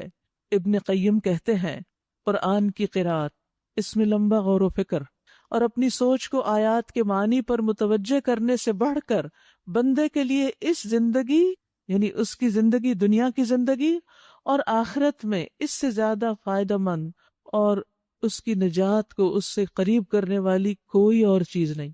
یعنی انسان کی خوش قسمتی کی انتہا ہے کہ وہ اس کتاب کو پڑھے اور اس میں لمبا غور و فکر کرے، خوب تدبر کرے، ٹہر ٹہر کے پڑھے، ایک وقت لگائے اس پر۔ اسی لیے آپ دیکھیں کہ صحابہ کرام جو تھے 10 آیتیں لیتے، جب تک ان کا ہر لحاظ سے احاطہ نہ کر لیتے آگے نہیں بڑھتے تھے۔ اور اس چیز کی بڑے عرصے سے مجھے حسرت تھی کہ ہم رمضان میں مہینے میں قرآن پڑھ ڈالتے ہیں، تعلیم القرآن میں سال 1.5 سال میں قرآن پورا کر لیتے ہیں، تاکہ ہمیں حرص ہوتی ہے نا کہ سب ایک دفعہ پتہ تو چلے کہ کیا ہے قرآن۔ یہ تو صرف تعارف ہے قرآن کا کہ یہ ہے قرآن، لیکن اس کے بعد پھر صحابہ کی اسی سنت پر عمل کیا جائے ان 2 مرحلوں کے پار کرنے کے بعد، کہ انسان پھر خوب غور و فکر اور تدبر کر کے حق ادا کر کے اس کو پڑھنے والا ہو، کیونکہ یہ کتاب اپنے پڑھنے والوں کے لیے سفارش کرے گی۔ آپ صلی اللہ علیہ وسلم نے فرمایا قرآن کی تلاوت کرو، بلا شبہ قیامت کے دن یہ اپنے ساتھیوں کی سفارش کے لیے آئے گا۔ تو یہ ہے رحمان کی رحمت کہ اس نے ہمیں قرآن دیا جس کو پڑھ کے ہم اللہ کی رحمت پا سکتے ہیں۔ خلق الانسان اسی نے انسان کو پیدا کیا، علمہ البیان اس کو بولنا سکھایا۔ اچھا، انسان کی تخلیق کے ساتھ انسان کو تو بہت کچھ ملا ہے، لیکن یہاں بولنے کی بات کی گئی کہ بولنا ایک بہت بڑی نعمت ہے، لیکن یاد رکھیے کہ اگر اس زبان کو غلط استعمال کیا جائے تو اس سے بڑی آفت بھی کوئی نہیں۔ الشمس والقمر بحسبان سورج اور چاند ایک حساب کے پابند ہیں، ان کی بھی ایک تقدیر ہے، اور تارے اور درخت سب سجدہ ریز ہیں۔ آسمان کو اس نے بلند کیا ہے، خوب اونچا اٹھایا اور میزان قائم کر دی۔ اس کا تقاضا یہ ہے کہ تم میزان میں خلل نہ ڈالو، یعنی اللہ سبحانہ وتعالیٰ نے ہر چیز کو ایک اندازے پہ پیدا کیا، ایک انصاف کے ساتھ، ایک اعتدال کے ساتھ اللہ نے میزان قائم کی، اور پھر آخرت میں بھی ایک میزان رکھی، اور ہم سے کیا تقاضا کیا کہ تم اس میں خلل نہ ڈالو۔ یعنی دوسروں کے ساتھ نہ صرف یہ کہ انسان بلکہ باقی جو موجودات ہیں زمین پر، سب کے ساتھ انصاف کا معاملہ کرو۔ یعنی جیسا ہم اپنے لیے چاہتے ہیں کہ لوگ ہمارے ساتھ انصاف کریں، ایسے ہی ہم دوسروں کے ساتھ کریں۔ معنی کیا ہے اس کا؟ کہ ہر چیز کو اس کا پورا پورا حق دیا جائے، کوئی بھی کام ہو، کوئی بھی انسان ہو۔ ناپ تول بھی امانت ہے، اور اس کے علاوہ کچھ اور چیزیں بھی امانت ہے۔ ان سب امانتوں کو ادا کرنا یہی میزان کو قائم رکھنا ہے، اور اس میں خلل کرنا دراصل خیانت ہے۔ ابن مسعود کہتے ہیں کہ اللہ کے راستے میں لڑائی کرنا تمام گناہوں کو مٹا دیتا ہے سوائے امانت کے۔ پھر فرمایا قیامت کے دن بندے کو لایا جائے گا، اگر اس نے اللہ کے راستے میں قتال کیا ہوگا تو اس سے کہا جائے گا کہ اپنی امانت ادا کرو۔ وہ کہے گا اے میرے رب میں کیسے ادا کروں، دنیا تو گزر چکی۔ یعنی یہ شہید کی بات ہو رہی ہے یا جہاد فی سبیل اللہ کرنے والے کی۔ کہا جائے گا اسے حاویہ میں لے جاؤ، اسے حاویہ میں لے جایا جائے گا، اور اس کے لیے اس کی امانت کو ایسی صورت میں لایا جائے گا جس صورت میں وہ اسے دی گئی تھی۔ وہ اسے دیکھے گا اور پہچان لے گا، اور اس کے پیچھے پیچھے جائے گا اور اسے پا کر کندھوں پر لا دے گا۔ پھر جب وہ دیکھے گا کہ کندھوں سے اتر گئی، پھر اس کے پیچھے جائے گا اور پھر اس کو لا دے گا، اور ہمیشہ اسی طرح کرتا رہے گا۔ پھر انہوں نے فرمایا کہ نماز امانت ہے، پوری پوری ادا کرنی چاہیے، پوری شرائط کے ساتھ ادا کرنی چاہیے، وقت بھی صحیح ہو، لباس بھی صحیح ہو، قبلے کا رخ بھی ہو، طہارت بھی ہو۔ پھر فرمایا وضو امانت ہے، یہ نہیں کہ کچھ اس سے سوکھے ہوں۔ وزن امانت ہے، یعنی تولنا امانت ہے کہ کسی کو کچھ تول کے دو تو پورا دو۔ ناپ امانت ہے، جیسے کپڑا ناپا جاتا ہے یا لیکوڈ ناپا جاتا ہے، وہ بھی امانت ہے، کم نہ کرو۔ اور اسی طرح آپ نے بہت ساری چیزیں گنوائیں، اور ان سب سے سخت وہ امانتیں ہیں جو اسے سونپی گئی ہیں۔ یعنی کوئی بھی ڈیوٹی یا ذمہ داری جو کسی کو دی جاتی ہے وہ بھی ایک امانت ہوتی ہے۔ نبی صلی اللہ علیہ وسلم نے فرمایا جب لوگ ناپ تول میں کمی کرتے ہیں تو انہیں قحط سالیاں، سخت تکلیفیں اور بادشاہوں کے ظلم دبوچ لیتے ہیں۔ اسی طرح کسی کی جو ویجز ہوتی ہے، تنخواہ ہوتی ہے، یا کسی کی کوئی اجرت ہوتی، اس میں بھی کمی نہیں کرنی چاہیے، وہ بھی میزان میں خلل ڈالنا ہے، انصاف کے تقاضے کو پورا نہ کرنا ہے۔ نبی صلی اللہ علیہ وسلم نے فرمایا اللہ تعالیٰ کا فرمان ہے 3 طرح کے لوگ ایسے ہوں گے جن کا مد مقابل قیامت کے دن میں ہوں گا۔ ایک وہ شخص جس نے میرے نام پہ عہد کیا اور وہ توڑ دیا، دوسرے وہ شخص جس نے کسی آزاد انسان کو بیچ کر اس کی کمائی کھا لی، جیسے کوئی بچے کو پکڑ کے بیچ دے کسی کے ہاتھ اور خود کمائی کر لے، خواہ باپ ہی کیوں نہ ہو، کیونکہ بعض اوقات باپ بھی اپنی بیٹیوں کو بیچ ڈالتے ہیں۔ وہ شخص جس نے کوئی مزدور اجرت پہ رکھا، کام کرایا، اس سے پورا کام لیا لیکن مزدوری نہیں دی یا پوری نہیں دی، انصاف کے ساتھ نہیں دی، کبھی ٹال دیا، کل آ جانا، پھر آ جانا۔ اب دیکھیں ایسے لوگوں پہ کیا بیتتی ہے جو دہاڑی پہ کام کرتے ہیں، وہی انہوں نے جا کے بچوں کے لیے کچھ کھانے پینے کو لے کے جانا ہوتا ہے جو اس دن کی ان کے پاس مزدوری ہوتی ہے۔ کس قدر ظلم کی بات ہے کہ انسان ان سے کام لے لے اور ان کا حق ان کو نہ دے۔ اسی طرح خرید و فروخت میں ملاوٹ کرنا، یہ بھی میزان میں خلل ڈالنا ہے۔ ابو ہریرہ کہتے ہیں کہ رسول اللہ صلی اللہ علیہ وسلم ایک اناج بیچنے والے مرد کے پاس سے گزرے، آپ نے ڈھیر میں ہاتھ ڈالا تو وہ ذرا اندر سے گیلا گیلا تھا، آپ نے فرمایا ملاوٹ کرنے والا ہم میں سے نہیں۔ اور آج آپ دیکھیں کون سی چیز ہے جس میں ملاوٹ نہ ہو رہی، کھانے پینے کی چیزیں، دوائیاں، لباس، یو نیم اٹ، یہ مسلم امہ کا شہر نہیں، کیا منہ دکھائیں گے ہم اللہ کو؟ وَالْأَرْضَ وَضَعَهَا لِلْأَنَامِ، زمین کو اس نے سب مخلوقات کے لیے بنایا، اس لیے انسان کو اس زمین پر زندگی بسر کرتے ہوئے باقیوں کے حقوق کا بھی خیال رکھنا چاہیے، جانوروں کا، پودوں کا، باقی مخلوق کا۔ اس میں ہر طرح کے بکثرت لذیذ پھل ہیں، کھجور کے درخت ہیں جن کے پھل غلافوں میں لپٹے ہوئے ہیں، طرح طرح کے غلے ہیں جن میں بھوسا بھی ہوتا ہے اور دانہ بھی، پہلے تو بھوسا نکال کے پھینک دیتے تھے نا بھوسی، اور اب ملا کے کھاتے ہیں۔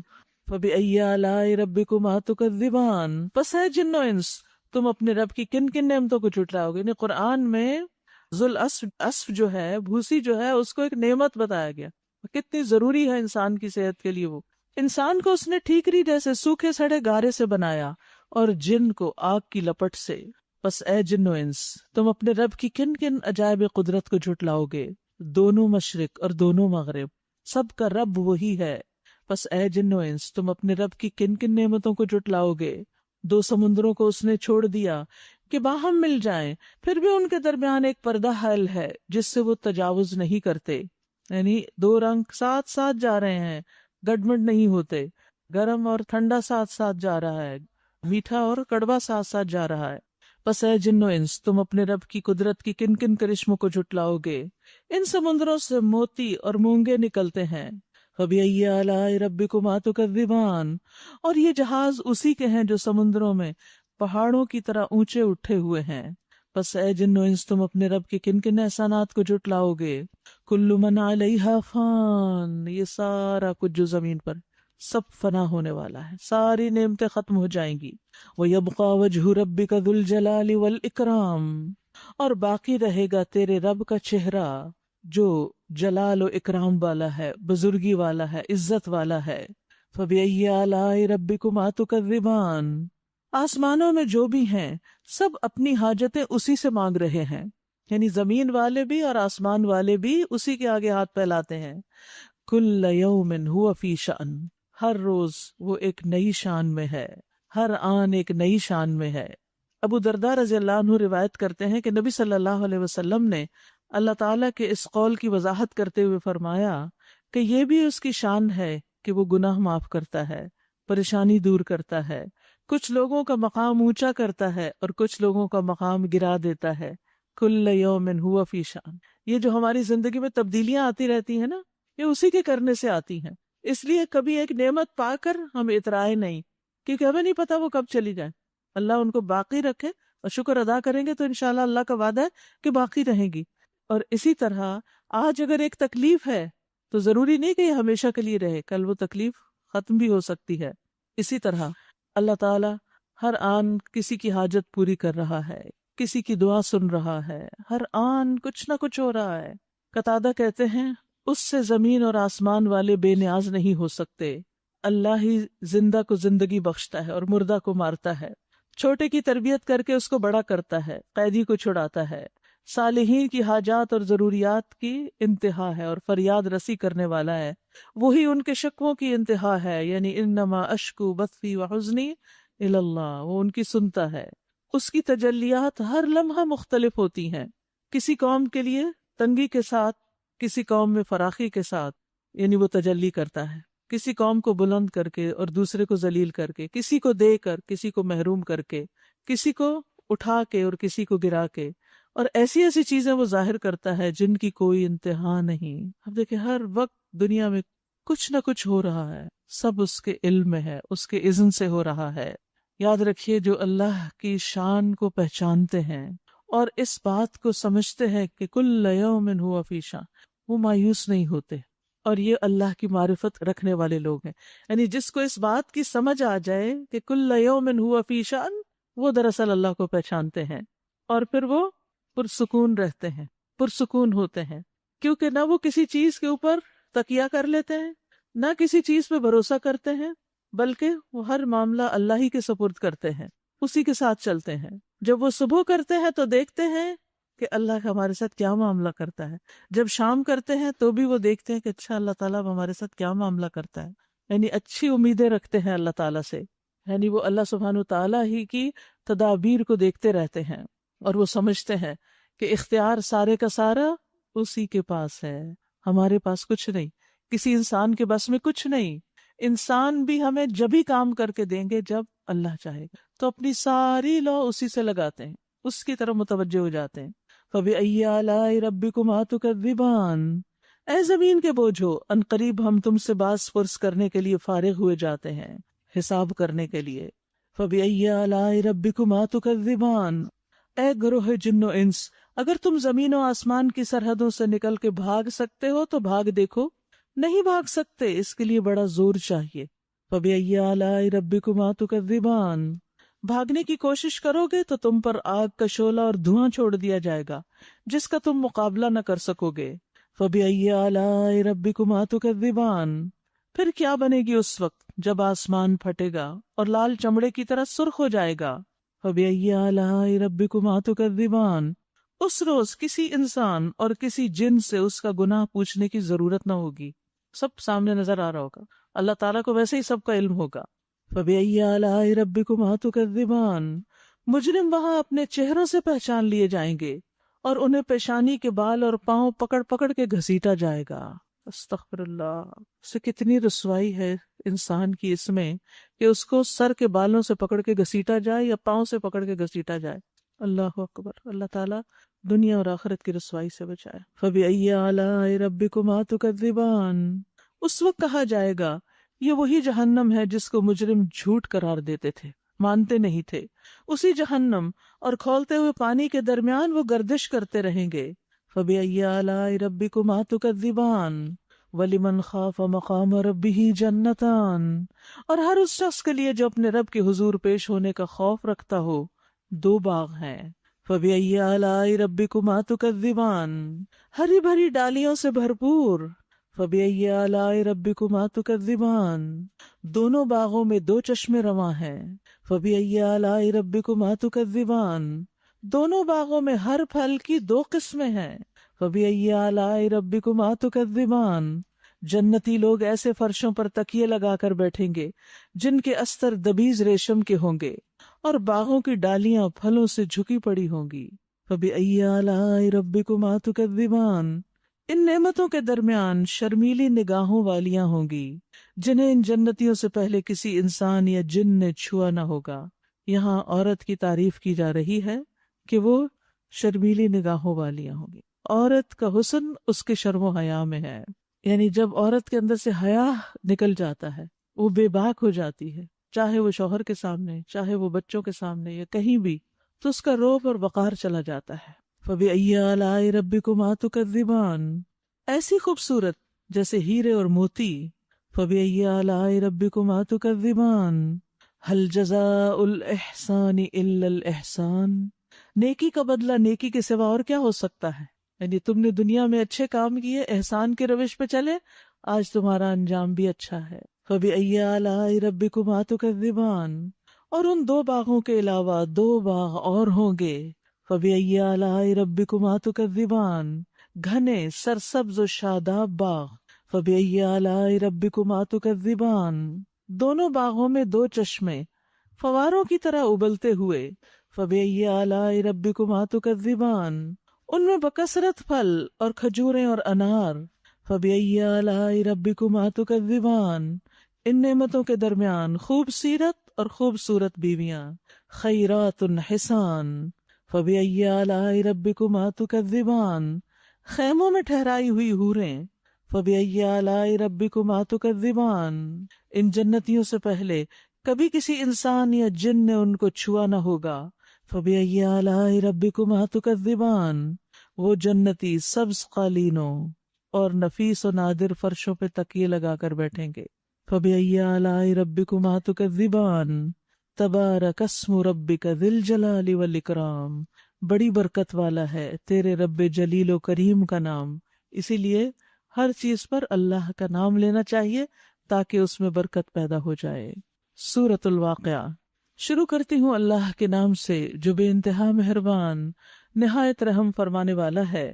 اذا وقعت الواقعہ لیس لوقعتها کاذبہ خافضۃ رافعہ اذا رجت الارض رجا وبست الجبال بسا فكانت هباء منبثا.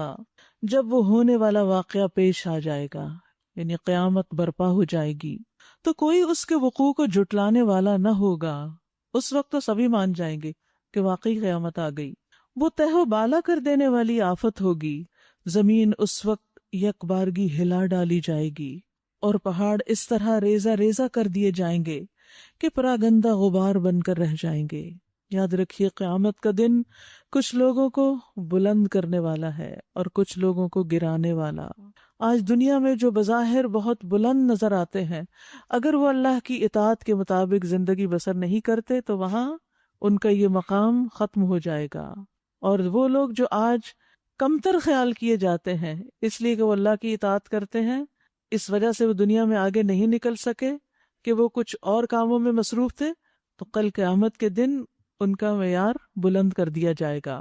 نبی صلی اللہ علیہ وسلم نے فرمایا قیامت کے دن متکبروں کو چیونٹیوں کی طرح پیش کیا جائے گا. یعنی آج دنیا میں جو ناحق تکبر کرتے ہیں وہ قیامت کے دن چیونٹیوں کی شکل میں ہوں گے، گویا کہ ان کی شکلیں انسان جیسی ہوں گی. ہر حقیر چیز ان سے بلند ہوگی، یعنی چھوٹی سے چھوٹی چیز بھی ان سے بڑی ہوگی، وہ سب سے زیادہ ذلیل ہوں گے، یہاں تک کہ وہ جہنم کے ایک ایسے قید خانے میں داخل ہو جائیں گے جس کا نام بلس ہوگا. اور ان لوگوں پر آگوں کی آگ چھا جائے گی، یعنی آگ پر آگ، آگ پر آگ، آگ پر آگ، کچھ اور دکھائی نہ دے گا. انہیں طینۃ الخبال سے پلایا جائے گا. اور طینۃ الخبال کیا چیز ہے؟ اہل جہنم کی پیپ. اللہ ہم سب کو اس سے بچائے، اللہ ہمارے اندر تواضع پیدا کر دے. رسول اللہ صلی اللہ علیہ وسلم نے فرمایا بے شک قیامت کے دن میرے نزدیک سب سے زیادہ ناپسندیدہ اور دور رہنے والے لوگ وہ ہیں جو زیادہ باتیں کرنے والے، بلا احتیاط بے سمجھے سوچے بولنے والے اور تکبر کرنے والے. وَكُنْتُمْ أَزْوَاجًا ثَلَاثًا، تم لوگ اس وقت 3 گروہوں میں تقسیم ہو جاؤ گے. سارے انسان 3 گروہوں میں بٹ جائیں گے. دائیں بازو والے، سو دائیں بازو والوں کی خوش نصیبی کا کیا کہنا، اور بائیں بازو والے تو بائیں بازو والوں کی بد نصیبی کا کیا ٹھکانا، اور آگے والے تو پھر آگے والے ہی ہیں، وہی تو مقرب لوگ ہیں، نعمت بھری جنتوں میں رہیں گے. اگلوں میں بہت ہوں گے، پچھلوں میں سے کم ہوں گے. یہ حشر کی گروہ بندی بتائی جا رہی ہے کہ انسان 3 قسموں میں ہوں گے. کچھ لوگ عرش کے دائیں جانب ہوں گے.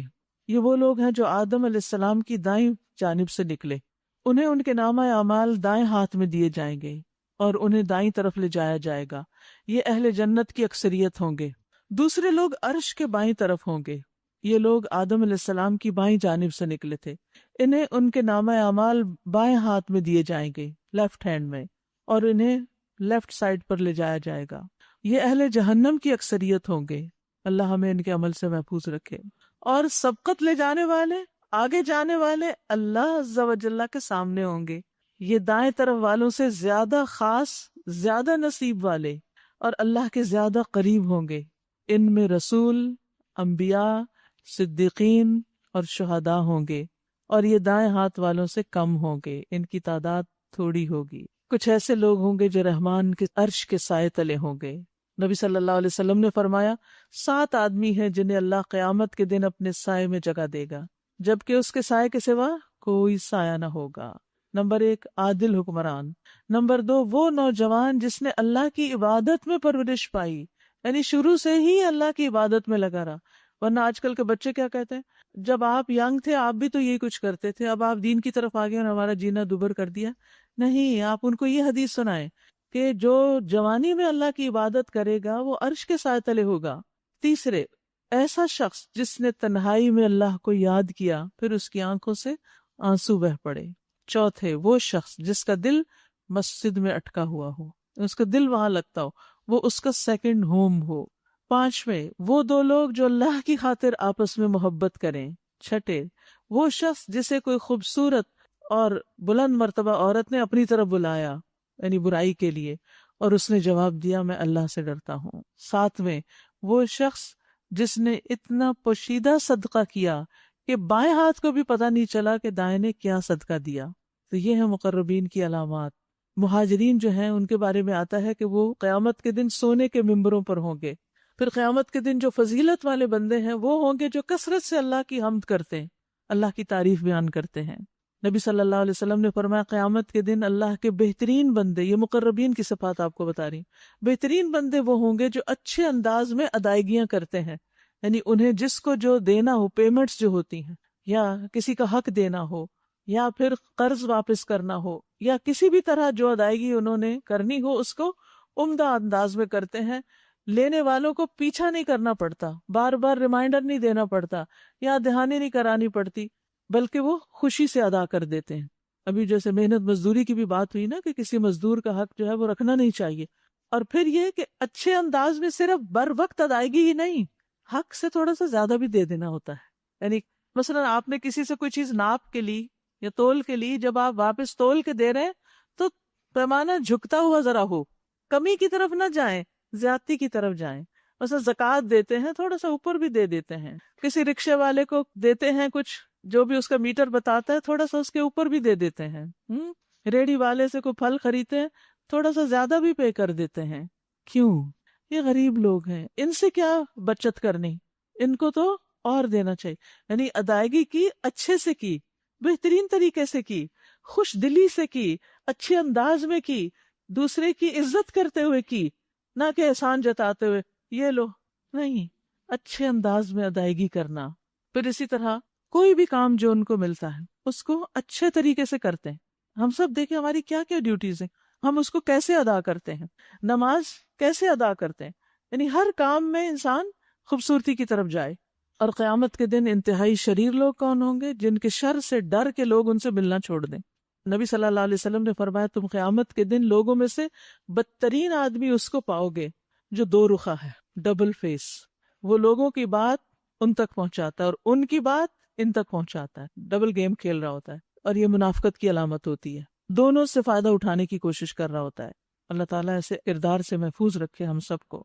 اب سابقون السابقون کا پہلے ذکر ہے، ثلۃ من الاولین وقلیل من الاخرین، اگلوں میں سے بہت ہوں گے، پچھلوں میں سے کم ہوں گے، مرصع تختوں پر تکیے لگائے آمنے سامنے بیٹھیں گے، ان کی مجلسوں میں ابدی لڑکے، یعنی جو ہمیشہ لڑکے رہیں گے، وہ بوڑھے نہیں ہوں گے، شراب چشمے جاری سے لبریز پیالے اور کنٹر اور ساغر لیے دوڑتے پھرتے ہوں گے، وہ شراب جسے پی کر ان کا سر نہیں چکرائے گا، نہ ان کی عقل میں فطور آئے گا، اور وہ ان کے سامنے طرح طرح کے لذیذ پھل پیش کریں گے کہ جسے چاہیں چن لیں، اور پرندوں کے گوشت پیش کریں گے کہ جس پرندے کا چاہیں استعمال کریں، اور ان کے لیے خوبصورت آنکھوں والی حوریں ہوں گی، ایسی حسین جیسے چھپا کر رکھے ہوئے موتی۔ یہ سب کچھ ان اعمال کی جزا کے طور پر انہیں ملے گا جو وہ دنیا میں کرتے رہے تھے۔ لا يسمعون فيها لغوا ولا تأثیما، وہاں وہ کوئی بےہودہ کلام یا گناہ کی بات نہیں سنیں گے، جو بات بھی ہوگی ٹھیک ٹھیک ہوگی۔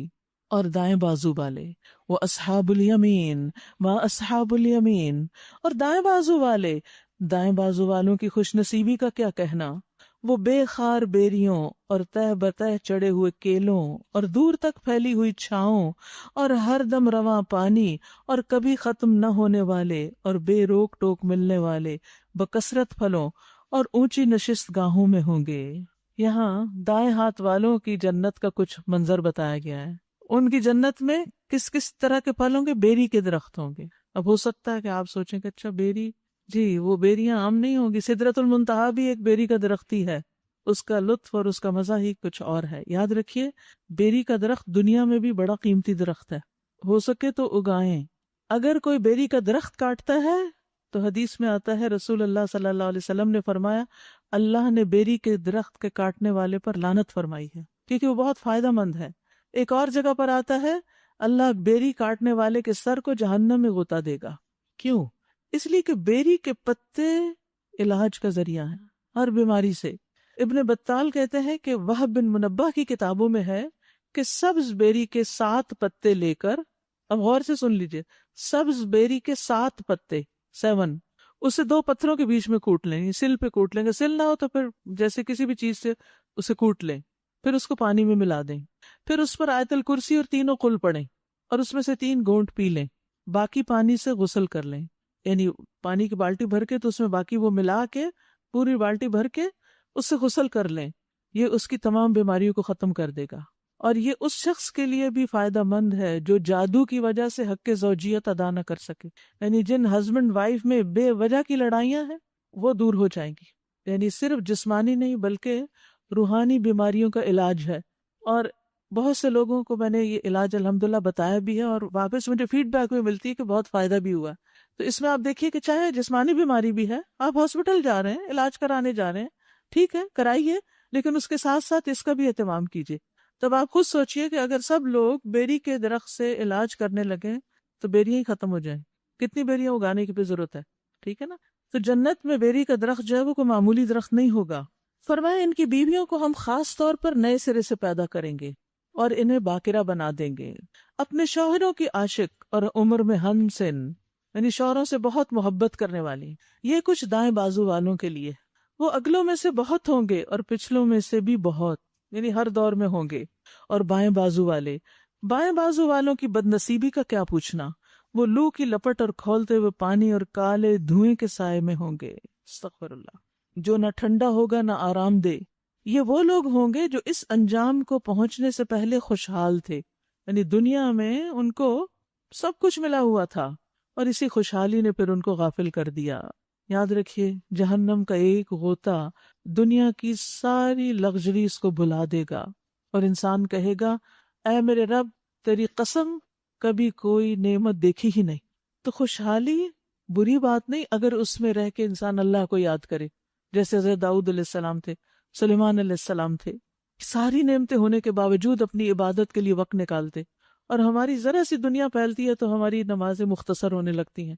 وہ گناہ عظیم پر اصرار کرتے تھے، کبیرہ گناہوں میں لت پت تھے، کہتے تھے کیا جب ہم مر کر خاک ہو جائیں گے اور ہڈیوں کا پنجر رہ جائیں گے تو پھر اٹھا کھڑے کیے جائیں گے، اور کیا ہمارے وہ باپ دادا بھی اٹھائے جائیں گے جو پہلے گزر چکے؟ اے نبی صلی اللہ علیہ وسلم ان سے کہیے یقیناً اگلے اور پچھلے سب ایک دن ضرور جمع کیے جانے والے ہیں جس کا وقت مقرر کیا جا چکا ہے۔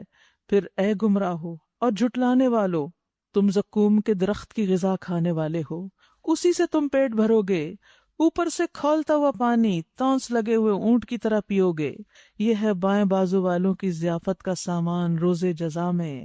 ہم نے تمہیں پیدا کیا، پھر تصدیق کیوں نہیں کرتے؟ کبھی تم نے غور کیا یہ نطفہ جو تم ڈالتے ہو اس سے بچہ تم بناتے ہو یا اس کے بنانے والے ہم ہیں؟ ہم نے تمہارے درمیان موت کو تقسیم کیا ہے، یعنی زندگی بھی ہم دیتے ہیں موت بھی ہم، اور ہم اس سے عاجز نہیں کہ تمہاری شکلیں بدل دیں اور کسی ایسی شکل میں تمہیں پیدا کر دیں جس کو تم جانتے نہیں۔ اپنی پہلی پیدائش کو تو تم جانتے ہو، پھر سبق کیوں نہیں لیتے؟ کبھی تم نے سوچا یہ بیج جو تم بوتے ہو ان سے کھیتیاں تم اگاتے ہو یا ان کے اگانے والے ہم ہیں؟ ہم چاہیں تو ان کھیتیوں کو بھس بنا کے رکھ دیں اور تم طرح طرح کی باتیں بناتے رہ جاؤ کہ ہم پر تو الٹی چٹی پڑ گئی، بلکہ ہمارے تو نصیب ہی پھوٹے ہوئے ہیں۔ کبھی تم نے آنکھیں کھول کر دیکھا یہ پانی جو تم پیتے ہو اسے تم نے بادل سے برسایا یا اس کے برسانے والے ہم ہیں؟ ہم چاہے تو اسے سخت کھاری بنا کے رکھ دیں پھر کیوں تم شکر ادا نہیں کرتے؟ آپ دیکھیے کہ بادل کس پانی سے بنتے ہیں؟ سمندر کے پانی سے. اور یہ اللہ کا فضل ہے کہ وہ نمک پیچھے رہ جاتا ہے اور پانی اوپر جا کر جو بادلوں میں تبدیل ہوتا ہے وہ میٹھا ہوتا ہے. اور اگر یہ کھاری ہی اوپر جاتا اور کھاری برستا تو دیکھیے کیا ہوتا پھر.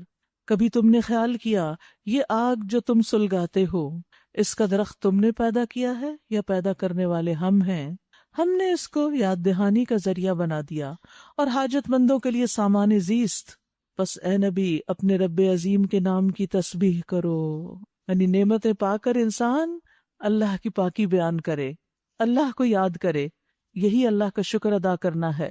اور یہ افضل کلام بھی ہے جو اللہ نے اپنے فرشتوں اور بندوں کے لیے چنا، اور یہ مخلوق کا رزق بھی ہے.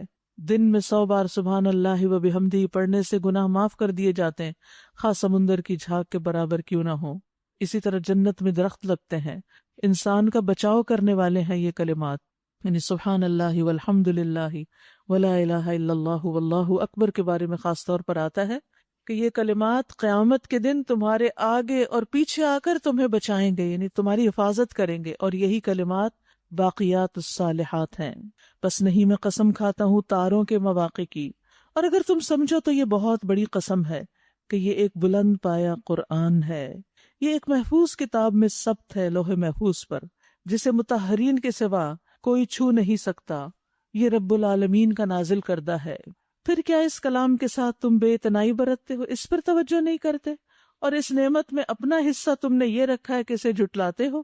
اب اگر تم کسی کے محکوم نہیں اور اپنے اس خیال میں سچے ہو کہ تمہیں کوئی نہیں پکڑے گا، تو جب مرنے والے کی جان حلق تک پہنچ چکی ہوتی ہے اور تم آنکھوں دیکھ رہے ہوتے ہو کہ وہ مر رہا ہے، اس وقت اس کی نکلتی ہوئی جان کو واپس کیوں نہیں لاتے؟ اس وقت تمہاری نسبت ہم اس کے زیادہ قریب ہوتے ہیں مگر تم کو نظر نہیں آتے.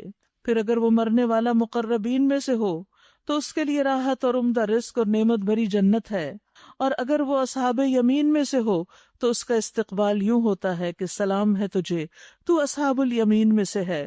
اور اگر وہ جھٹلانے والے گمراہ لوگوں میں سے ہو تو اس کی تواضع کے لیے کھولتا ہوا پانی ہے اور جہنم میں جھونکا جانا ہے.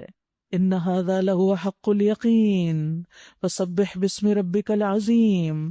یہ سب کچھ قطعی حق ہے، پس اے نبی صلی اللہ علیہ وسلم اپنے عظیم رب کے نام کی تسبیح کرو.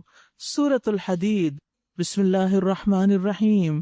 سبح للہ ما فی السماوات والارض وہو العزیز الحکیم. اللہ کی تسبیح کی ہے ہر اس چیز نے جو زمین اور آسمانوں میں ہے، اور وہی زبردست دانا ہے. زمین اور آسمانوں کی سلطنت کا مالک وہی ہے، زندگی بخشتا ہے اور موت دیتا ہے، اور ہر چیز پر قدرت رکھتا ہے. وہی اول بھی ہے اور آخر بھی اور ظاہر بھی اور باطن بھی، اور وہ ہر چیز کا علم رکھتا ہے. یہ اللہ سبحانہ وتعالیٰ کے نام ہیں، اول، آخر، ظاہر، باطن. ان ناموں کے ساتھ بھی اللہ کو پکارنا چاہیے. رات کو سوتے وقت کی دعاؤں میں جو ایک دعا ہے اس میں ان ناموں کا ذکر آتا ہے. وہی ہے جس نے آسمانوں اور زمین کو 6 دنوں میں پیدا کیا اور پھر عرش پر بلند ہوا. اس کے علم میں ہے جو کچھ زمین میں جاتا ہے اور جو کچھ اس سے نکلتا ہے، اور جو کچھ آسمان سے اترتا ہے اور جو کچھ اس میں چڑھتا ہے. وہ تمہارے ساتھ ہے جہاں بھی تم ہو، جو کام بھی تم کرتے ہو اسے وہ دیکھ رہا ہے. اللہ اکبر. جو کام بھی تم کرتے ہو اسے وہ دیکھ رہا ہے. جب انسان کو یہ احساس ہوتا ہے نا وہ دیکھ رہا ہے، تو یاد رکھیے کسی کو دکھانے کا شوق ہی نہیں رہتا پھر، کہ سب سے بڑی ہستی دیکھ رہی ہے، اس سے بڑھ کر کون قدردانی کرے گا اور کون دیکھے گا. لیکن جب انسان کو اللہ یاد نہیں رہتا نا اور شیطان بھلوا دیتا ہے تو پھر انسان لوگوں کے دکھانے کا شوقین ہو جاتا ہے. کسی طرح لوگوں کو پتہ چل جائے کہ میں کیا کیا نیکی کرتا ہوں. یاد رکھیے اللہ اپنے عرش پر بندوں کی دعائیں بھی قبول کرتا ہے اور بندوں کے اعمال سے خوب واقف بھی ہے. وہ تمہارے ساتھ ہے جہاں بھی تم ہو، جو کام بھی تم کرتے ہو اسے وہ دیکھ رہا ہے. وہ زمین اور آسمانوں کی بادشاہی کا مالک اور تمام معاملات فیصلے کے لیے اسی کی طرف رجوع کیے جاتے ہیں.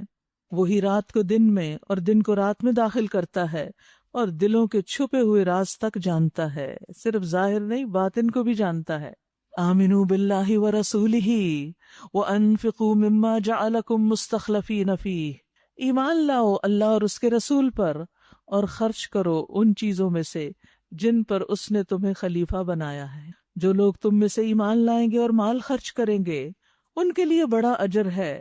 وَمَا لَكُمْ لَا تُؤْمِنُونَ بِاللَّهِ، تمہیں کیا ہو گیا ہے کہ تم اللہ پر ایمان نہیں لاتے، حالانکہ رسول تمہیں اپنے رب پر ایمان لانے کی دعوت دے رہا ہے اور وہ تم سے عہد لے چکا ہے۔ اگر تم واقعی ماننے والے ہو، وہ اللہ ہی تو ہے جو اپنے بندے پر صاف صاف آیتیں نازل کر رہا ہے تاکہ تمہیں تاریکیوں سے نکال کر روشنی میں لے آئے، اور حقیقت یہ ہے کہ اللہ تم پر نہایت شفیق اور مہربان ہے۔ آخر کیا وجہ ہے کہ تم اللہ کی راہ میں خرچ نہیں کرتے، حالانکہ زمین اور آسمانوں کی میراث اللہ ہی کے لیے ہے۔ یاد رکھیے، اللہ سبحانہ وتعالیٰ قرآن مجید میں بارہا ہمیں اپنے راستے میں فی سبیل اللہ، ہماری ذات پہ نہیں، اللہ کے راستے میں اللہ کی خاطر خرچ کرنے کا حکم دیتے ہیں۔ یعنی انسان جب خرچ کرے تو اس بات کی فکر نہ کرے کہ ختم ہو جائے گا، محتاجی اور کم ہونے کے ڈر سے خرچ کرنا نہ چھوڑو، کیونکہ جس کے راستے میں تم خرچ کر رہے ہو، جس کی خاطر خرچ کر رہے ہو، وہ تو زمین و آسمان کا مالک ہے، وہ اپنے خزانوں سے تمہیں اور دے گا، سارے خزانوں کی کنجیاں اس کے پاس ہیں، لہٰذا ڈرو نہیں۔ نبی صلی اللہ علیہ وسلم نے فرمایا، بلال خرچ کیا کرو اور عرش والے کی جانب سے مفلسی سے نہ ڈرا کرو۔ اور بلال کون تھے؟ ملینئر نہیں، غلام تھے، بہت تھوڑا تھا ان کے پاس، ان کو بھی آپ تلقین کر رہے ہیں کہ تم بھی خرچ کیا کرو۔ حضرت اسماء کو آپ صلی اللہ علیہ وسلم نے فرمایا کہ لا تو کی فیوکا علیکی، کیونکہ وہ آپ کے پاس حاضر ہیں، عرض کیا، اے اللہ کے نبی، میرے پاس کوئی چیز نہیں سوائے اس کے جو زبیر نے مجھے کچھ دیا ہے، کیا مجھ پر کچھ گناہ ہوگا اگر میں اس میں سے کچھ خرچ کر دوں؟ آپ نے فرمایا، جتنی تم میں طاقت ہو اتنا دو اور جمع کر کر کے مت رکھو، ورنہ اللہ بھی تمہیں دینا بند کر دے گا۔ رسول اللہ صلی اللہ علیہ وسلم نے فرمایا، اللہ تعالیٰ نے مجھ سے فرمایا کہ خرچ کرو، میں تم پہ خرچ کروں گا۔ آپ نے فرمایا، اللہ کا دایاں ہاتھ بھرا ہوا ہے، دن رات اس کی عطا کی بارش ہو رہی ہے اور اس میں اس سے کوئی کمی واقع نہیں ہوتی۔ کیا تم نے دیکھا آسمانوں کی تخلیق سے لے کر اب تک اس نے کتنا خرچ کیا، پھر بھی اس کے دائیں ہاتھ میں کسی طرح کی کوئی کمی نہیں ہوئی۔ کہنے کا مقصد کیا ہے کہ تم اللہ کی راہ میں خرچ کرو گے تو کمی نہیں آئے گی، اللہ اور دے گا۔ تم میں سے جو لوگ فتح کے بعد خرچ اور جہاد کریں گے وہ کبھی ان کے برابر نہیں ہو سکتے جنہوں نے فتح سے پہلے خرچ اور جہاد کیا، ان کا درجہ بعد میں خرچ اور جہاد کرنے والوں سے بڑھ کر ہے، اگرچہ اللہ نے دونوں سے ہی اچھے وعدے فرمائے ہیں۔ یاد رکھیے کہ کسی بھی کام، کسی بھی پروجیکٹ کے ابتداء میں خرچ کر دینا، اس کی زمین پہ، اس کی بنیادوں پہ، اس کے آغاز میں جبکہ اس کی کوئی شکل و صورت نہ ہو، وہ زیادہ افضل ہے بنسبت اس کے کہ جب سب چیز دلیل سامنے آ جائے، اور اس کے بعد میں بھی ہے لیکن پہلے خرچ کرنے کا اجر زیادہ ہے۔ اگرچہ اللہ نے دونوں سے ہی اچھے وعدے فرمائے ہیں، جو کچھ تم کرتے ہو اللہ اس سے باخبر ہے۔ من ذا الذی یقرض اللہ قرضا حسنا، کون ہے جو اللہ کو قرض دے، اچھا قرض، تاکہ اللہ اسے کئی گنا بڑھا کر واپس دے، اور اس کے لیے بہترین اجر ہے۔ اس دن جب کہ تم مومن مردوں اور عورتوں کو دیکھو گے کہ ان کا نور ان کے آگے آگے اور ان کی دائیں جانب دوڑ رہا ہوگا، ان سے کہا جائے گا، آج بشارت ہے تمہارے لیے، جنتیں جن کے نیچے نہریں بہ رہی ہوں گی، جن میں وہ ہمیشہ رہیں گے، یہی بڑی کامیابی ہے۔ یاد رکھیے، یہاں قرض حسنہ کے بعد نور کے پھیلنے کی بات ہو رہی ہے۔ قرض حسنہ کون سا قرض ہوتا ہے؟ جس میں 3 صفات ہوں۔ نمبر 1، حلال اور پاک ہو، گھٹیا نہ ہو۔ نمبر 2، خوشی سے انسان خرچ کرے، اللہ کی رضا کے لیے خرچ کرے، اور جس کو دے اس پر کوئی احسان نہ جتائے اور نہ کوئی دکھ دے۔ پاکیزہ مال سے انسان خرچ کرے، گھٹیا سے نہیں، کسی کو وہ نہ دے جو خود لینا پسند نہیں کرتا۔ یوم یقول المنافقون والمنافقات، اس روز منافق مردوں اور عورتوں کا حال یہ ہوگا کہ وہ مومنوں سے کہیں گے، ذرا ہماری طرف دیکھو تاکہ ہم تمہارے نور سے کچھ فائدہ اٹھائیں۔ یاد رکھیے، ہر انسان کو پل صراط پر نور کی ضرورت ہوگی۔ کچھ لوگوں کے پاس زیادہ ہوگا اور کچھ کے پاس تو اندھیرا ہی ہوگا، کیونکہ پل صراط کے پاس لوگ اندھیرے میں ہوں گے۔ کچھ لوگوں کا نور پھیلتا چلا جا رہا ہوگا، دور دور تک ہوگا، کیونکہ ان کی نیکیاں اور خیر کے کام دور دور تک پہنچے، اور کچھ کو صرف ان کے پاؤں کے انگوٹھے پر دیا جائے گا، کبھی وہ جلے گا کبھی بجھے گا۔ اور یاد رکھیے، پل صراط بڑی پھسلن والی جگہ ہے اور بڑی تیز جگہ ہے۔ جن کے پاس نور زیادہ ہوگا وہ تیزی سے گزر جائیں گے، کچھ آنکھ جھپکنے کی طرح، کچھ بجلی کی طرح، کچھ بادلوں کی طرح، کچھ ستاروں کے ایک دوسرے پہ حملہ کرنے کی طرح، کچھ آندھی کی طرح، کچھ گھوڑوں کے دوڑنے کی رفتار سے، کچھ آدمیوں کے دوڑنے کی طرح۔ پھر اس کے گزرنے کی باری آئے گی جسے روشنی اس کے پاؤں کی پشت پر دی جائے گی، پیچھے کی طرف ہوگی، آگے نہیں۔ وہ چہرے ہاتھوں اور پاؤں کے بل رینگ رینگ کر گھسٹ گھسٹ کر گزرے گا، کوئی ہاتھ گرے گا، کوئی ہاتھ چمٹ جائے گا، کوئی پاؤں گرے گا، کوئی پاؤں چمٹ جائے گا، اس کے کناروں اور پہلوؤں کو آگ بھی چھو رہی ہوگی، اور رینگتے رینگتے آخر کار نجات پا جائے گا۔ جب نجات پا جائے گا تو رک کر شکر ادا کرے گا، کہے گا کہ جس نے مجھے وہ کچھ دیا جو کسی کو نہیں دیا، جب میں نے جہنم کو دیکھ لیا تو اس نے مجھے اس سے نجات دے دی۔ اور یاد رکھیے منافقین کا نور بجھ جائے گا، کیونکہ ان کے دلوں میں ایمان ہی نہیں۔ جب وہ کہیں گے کہ ہمیں اپنے نور سے کچھ فائدہ اٹھانے دو تو ان سے کہا جائے گا پیچھے ہٹ جاؤ، اپنا نور کہیں اور تلاش کرو۔ پھر ان کے درمیان ایک دیوار حائل کر دی جائے گی جس میں ایک دروازہ ہوگا، اس دروازے کے اندر رحمت ہوگی اور باہر عذاب۔ وہ مومنوں سے پکار پکار کر کہیں گے کیا ہم تمہارے ساتھ نہ تھے؟ مومن جواب دیں گے ہاں، دنیا میں ہم اکٹھے ہی رہتے تھے، مگر تم نے اپنے آپ کو خود فتنے میں ڈالا، یعنی ایسی جگہوں پر گئے، ایسے کام کیے کہ تم پھر اللہ کی اطاعت نہ کر سکے، موقع پرستی کی، یعنی صرف دنیا کے فائدے دیکھتے رہے، شک میں پڑے رہے کہ ہاں پتہ نہیں قیامت ہے بھی کہ نہیں، اور یہ سب باتیں ٹھیک بھی ہیں یا نہیں، اور جھوٹی توقعات تمہیں فریب دیتی رہی، یہاں تک کہ اللہ کا فیصلہ آ گیا، اور آخر وقت تک وہ بڑا دھوکے باز تمہیں اللہ کے معاملے میں دھوکہ دیتا رہا۔ لہٰذا آج نہ تم سے کوئی فدیہ قبول کیا جائے گا، نہ ان لوگوں سے جنہوں نے کھلا کھلا کفر کیا تھا، تمہارا ٹھکانہ جہنم ہے، وہی تمہاری خبر گیری کرنے والی ہے، اور یہ بدترین انجام ہے۔ تو یاد رکھیے کہ کچھ لوگ دنیا کی زندگی میں ایسے مگن ہو جاتے ہیں کہ آخرت کو بھول جاتے ہیں، اللہ ہمیں اس انجام سے بچائے۔ کیا ایمان لانے والوں کے لیے ابھی بھی وہ وقت نہیں آیا کہ ان کے دل اللہ کے ذکر سے پگھلے اور اس کے نازل کردہ حق کے آگے جھک جائیں، اور وہ ان لوگوں کی طرح نہ ہو جائیں جنہیں پہلے کتاب دی گئی تھی، پھر ایک لمبی مدت ان پہ گزر گئی تو ان کے دل سخت ہو گئے، یعنی دنیا کی زندگی میں اس طرح محو ہو گئے کہ دل سخت ہو گئے، اور آج ان میں سے اکثر فاسق بنے ہوئے ہیں۔ خوب جان لو کہ اللہ زمین کو اس کی موت کے بعد زندگی بخشتا ہے۔ ہم نے تمہیں صاف صاف نشانیاں دکھا دی ہیں تاکہ تم عقل سے کام لو۔ مردوں اور عورتوں میں سے جو لوگ صدقات دینے والے ہیں اور جنہوں نے اللہ کو قرض حسنہ دیا ہے، ان کو یقیناً کئی گنا بڑھا کر دیا جائے گا، اور ان کے لیے بہترین اجر ہے۔ اور جو لوگ اللہ اور اس کے رسولوں پر ایمان لائے ہیں وہی اپنے رب کے نزدیک صدیق اور شہید ہیں، ان کے لیے ان کا اجر اور ان کا نور ہے۔ اور جن لوگوں نے کفر کیا اور ہماری آیات کو جھٹلایا وہ دوزخ میں جانے والے ہیں۔ خوب جان لو کہ یہ دنیا کی زندگی اس کے سوا کچھ نہیں کہ ایک کھیل اور دل لگی اور ظاہری ٹیپ ٹاپ، اور تمہارا آپس میں ایک دوسرے پر فخر جتانا اور مال اور اولاد میں ایک دوسرے سے بڑھ جانے کی کوشش کرنا ہے۔ اس کی مثال ایسی ہے جیسے ایک بارش ہو گئی تو اس سے پیدا ہونے والی نباتات کو دیکھ کر کاشتکار خوش ہو گئے، پھر وہی کھیتی پک جاتی ہے اور تم دیکھتے ہو کہ پھر وہ زرد ہو گئی، پھر بھس بن کر رہ جاتی ہے۔ اس کے برعکس آخرت وہ جگہ ہے جہاں سخت عذاب ہے اور اللہ کی مغفرت اور اس کی خوشنودی ہے۔ دنیا کی زندگی دھوکے کے سامان کے سوا کچھ نہیں۔ دوڑو ففروا الی اللہ، دوڑو اور ایک دوسرے سے آگے بڑھنے کی کوشش کرو اپنے رب کی مغفرت اور اس جنت کی طرف جس کی وسعت آسمان و زمین جیسی ہے، جو مہیا کی گئی ہے ان لوگوں کے لیے جو اللہ اور اس کے رسولوں پر ایمان لائے ہوں۔ یہ اللہ کا فضل ہے، جسے چاہتا ہے عطا فرماتا ہے، اور اللہ بڑے فضل والا ہے۔ کوئی مصیبت ایسی نہیں جو زمین میں یا تمہارے اپنے نفس پہ نازل ہوتی ہو اور ہم نے اس کو پیدا کرنے سے پہلے ایک کتاب میں لکھ نہ رکھا ہو۔ ایسا کرنا اللہ کے لیے بہت آسان کام ہے۔ یہ سب کچھ اس لیے ہے تاکہ جو کچھ بھی تمہیں نقصان ہوا اس پر تم دل شکستہ نہ ہو، اور جو کچھ اللہ تمہیں عطا کرے اس پہ پھول نہ جاؤ۔ اللہ ایسے لوگوں کو پسند نہیں کرتا جو اپنے آپ کو بڑی چیز سمجھتے ہیں اور فخر جتاتے ہیں اور خود بخل کرتے ہیں اور دوسروں کو بخل کرنے پہ اکساتے ہیں۔ اب اگر کوئی روگردانی کرتا ہے تو اللہ غنی اور حمید ہے۔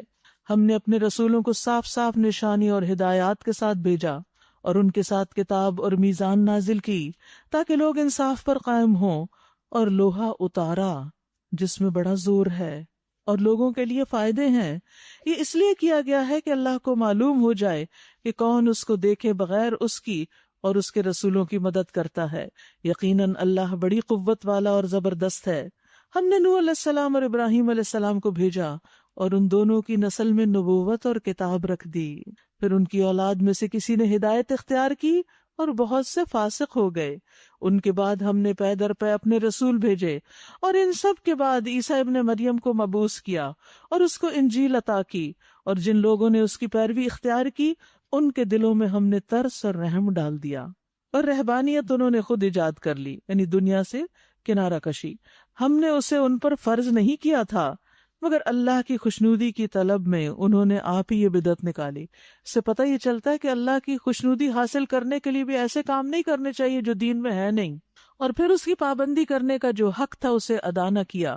ان میں سے جو لوگ ایمان لائے ہوئے تھے ان کا اجر ہم نے ان کو عطا کیا، مگر ان میں سے اکثر لوگ فاسق تھے۔ اے لوگو جو ایمان لائے ہو، اللہ سے ڈرو اور اس کے رسول پر ایمان لاؤ، اللہ تمہیں اپنی رحمت کا دوہرا حصہ عطا کرے گا، اور تمہیں وہ نور بخشے گا جس کی روشنی میں تم چل سکو گے، یعنی قرآن عطا کرے گا، اور پھر وہ روشنی جس سے تم پل صراط پہ چل سکو گے، اور تمہارے قصور معاف کر دے گا۔ اللہ بڑا معاف فرمانے والا ہے اور مہربان ہے۔ تمہیں یہ روش اختیار کرنی چاہیے تاکہ اہل کتاب کو معلوم ہو جائے کہ اللہ کے فضل پر ان کا کوئی اجارہ نہیں، اور یہ کہ اللہ کا فضل اس کے اپنے ہی ہاتھ میں ہے۔ واللہ ذو الفضل العظیم، جسے چاہتا ہے عطا کرتا ہے، اور وہ بڑے فضل والا ہے۔ وآخر دعوانا ان الحمد للہ رب العالمین۔